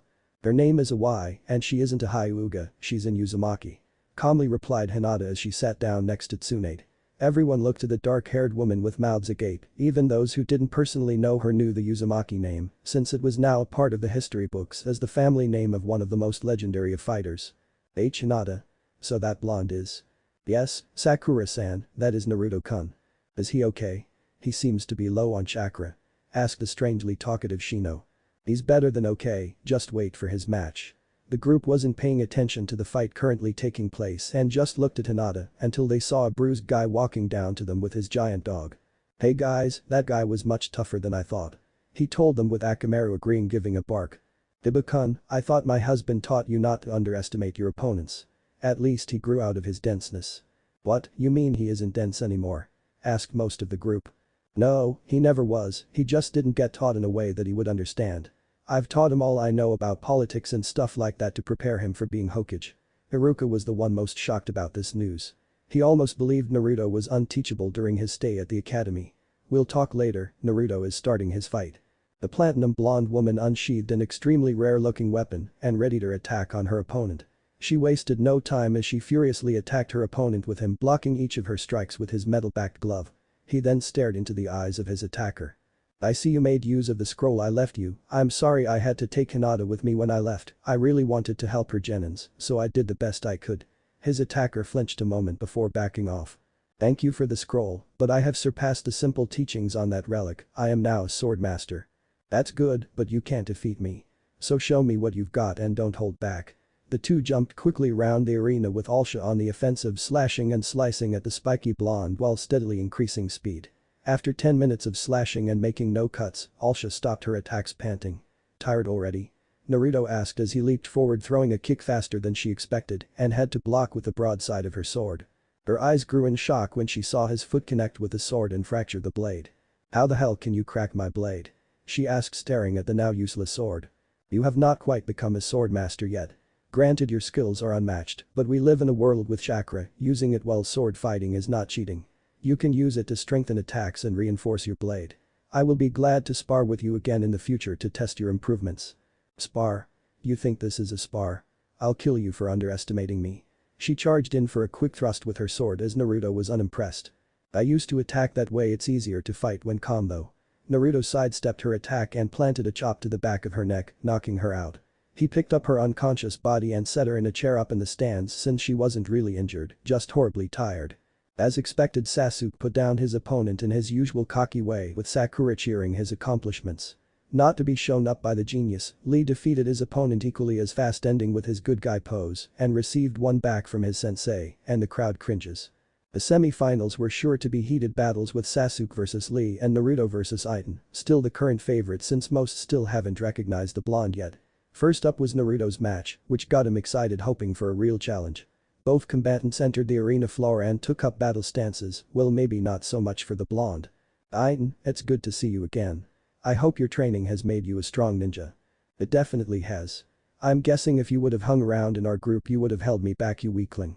It's like a younger Sasuke. Dude, what the hell is wrong with you? I only met you once for about 5 or 10 minutes many years back, why are you so hostile? You ruined my dream and I won't let you live because of it. Iton shocked the stadium with his rage as his chakra blasted to levels higher than many have ever witnessed before. Iton saw Naruto shaking, standing before his power. You thought you had real power or whatever you said back then, but mine overshadows yours. I will be the greatest Hokage. He declared. See, Hinata-chan, I didn't underestimate my opponent, he was just that powerful. I haven't felt that much chakra in my entire life. I'm sorry to say it, but Naruto is outclassed. Kiba expected to see Hinata down, but he was shocked to see her smile. Mama, that guy down there is almost like you when you fight daddy. The group looks to the little girl like she was from a different planet or something after what she said. Kiba-san, don't ever underestimate my husband, his strength is quite literally limitless, he can't be defeated by a small show of strength like that. Everyone was still wide-eyed except Guy, who decided to share a secret. Unfortunately, I haven't seen the full youthfulness of Naruto, but Iton learned a few things when he constantly trained with my Lee. You fool, you didn't let him learn that, did you? Screamed out the masked ninja, Kakashi. Of course I did, Kakashi, he said it was the only way to prove his true power, be a beacon of youthful love to a certain girl, although he never told me who. Hinata paled when she heard that and everyone thought she was scared for her husband. She looked at them shivering. Sensei, with all due respect, you are an idiot. Iton might die now because of this. Screamed Hinata. Once again the group was stunned by her loud voice, you would think they would be stuck in a permanent stunned look with as much as they didn't know about them now. Nonsense, Hinata-san, he can hold open 6 gates without even harming himself and has access to the 7th. He won't die from the technique unless he tries for the last one. Hinata sighed and shook her head. It wasn't the technique I was referring to, just pray he doesn't announce to Naruto who he is pining after and he may live through the day. They were all confused but turned to watch the battle unfold. See, you're even shaking at my strength. Iton announced with a smirk. He kept the smirk up until he heard what sounded like laughter. The laughter grew louder and the young Hokage hopeful saw the laughing was in step with what he perceived as shaking in fright. I've told you before not to underestimate people. I let this one slide for now. Naruto threw off his heavy trench coat as it thudded against the ground and colors faded away, revealing an old rundown jacket. Chakra burst from his body enveloping the arena, matching the output of his opponent. I suggest we use only Taijutsu to battle, anything more would be disastrous to the village and may lead to unnecessary death, like you. What, you afraid you can't control your ninjutsu? Naruto, literally in a flash, appeared next to him with a kunai drawn to his throat. No, it makes it fair since I won't be able to use the Yondame's Hiraishin. There is already seals for the technique all over the stadium from my last fight. Naruto flashed back to his previous spot and placed his kunai back into his pouch and eyed the still smirking ninja before him. You should have killed me when you had the chance, but now I will kill you and take what is rightfully mine, your wife. Iton concentrated and opened 6 of his chakra gates, causing roars of thunder to start crumbling the walls of the arena. Oh god, Hinata, did he just say what I think he said? Asked a wide-eyed Tsunade sitting next to 2 equally scared perverts. Is he able to use all of his power? Questioned Kakashi, shivering. Unfortunately yes, on both accounts, Hinata replied to them. Is daddy going to get scary again, mommy? Awai asked. Probably, honey, but you'll be safe with your Abisan. Awai hugged Tsunade tighter for protection. Tell me, Hinata, is he as strong as he was when fighting that beast? Asked the white-haired super pervert. No, he isn't. I think he said he was stronger now. The ground thundered in protest as Iton opened his gates, releasing enough raw strength to kill off a cage. You clearly are the stupidest person alive. Do not threaten me or my family. You are a disgrace to the village for chasing after your own personal motives over the goals of Konoha. I hate showing off like this, normally he would have jumped at the chance, but Hinata has tamed him a bit, but I have no choice, ancient hearts. Restrictors release. Unlike Iton's show of strength, Naruto didn't show off in a flashy way, but allowed his hidden power to be released slowly until the bolts of lighting and blues and reds flowed over his body once again. I don't feel that you are anywhere near my level, back down and run from here, and I won't kill you. Offered Iton, clearly blinded by his chakra. I don't know why you are conceited enough to think you can just take any woman you want. You aren't allowed to do that. Replied the blonde in disgust. Shut up, I do what I want. Looser. Iton leapt forward, bringing his foot around to connect with his opponent's face to find nothing in its place. You are fighting a losing battle, you are only sensing human chakra, focus on finding the demonic as well. This is your last warning before I retaliate, stand down and get your rage in check. You will never defeat me. I will take you out of this world by my hand. 7th gate, gate of shock, open. Iton took his body to the limit as he disappeared from everyone's sight, going for a fatal blow to cave in the side of Naruto's head. Naruto just stood there for all to see when Iton appeared as but a shadow, throwing all his strength into one right-legged roundhouse kick. Before Iton connected, he barely saw the speed of Naruto's left arm as it wrapped around his leg and held it under his arm. With a firm grasp on the leg, Naruto stepped forward, bringing his right elbow down on his thigh, crushing his femur. Before he could even scream in pain, the blonde's left arm smoothly let go of the leg as his left elbow connected with Iton's shoulder, dislocating it as well as fracturing his collarbone. The arena was silent and cringing when they saw that Iton had a new backwards joint in the middle of his femur to join the sideways look of his shoulder, all in under a second. You have let your own wants cloud your mind. I believe you may have had an outside influence at some point messing up your head as well, but you shouldn't have that problem now. Naruto flashed those some hand signs faster than a Sharingan could see, ancient hearts. Mind seal. He touched his glowing fingers to his opponent's forehead and Iton fell unconscious immediately. Naruto finished by doing some more hand signs, ancient hearts. Restrictor's seal. The electrified chakra disappeared quickly, leaving a sheepishly smiling blonde looking at the crowd. That was fun, who's up next? Sasuke and Lee both stood faces white and raised their hands and announced at the same time, I quit. They would have been trying to lose their fight to not battle Naruto after witnessing that. Tsunade shook herself from the shock and appeared on the arena floor with Hinata arriving mere seconds later. Hinata ran to her husband's side and kissed him in front of the whole village since she had nothing to hide and was proud of him.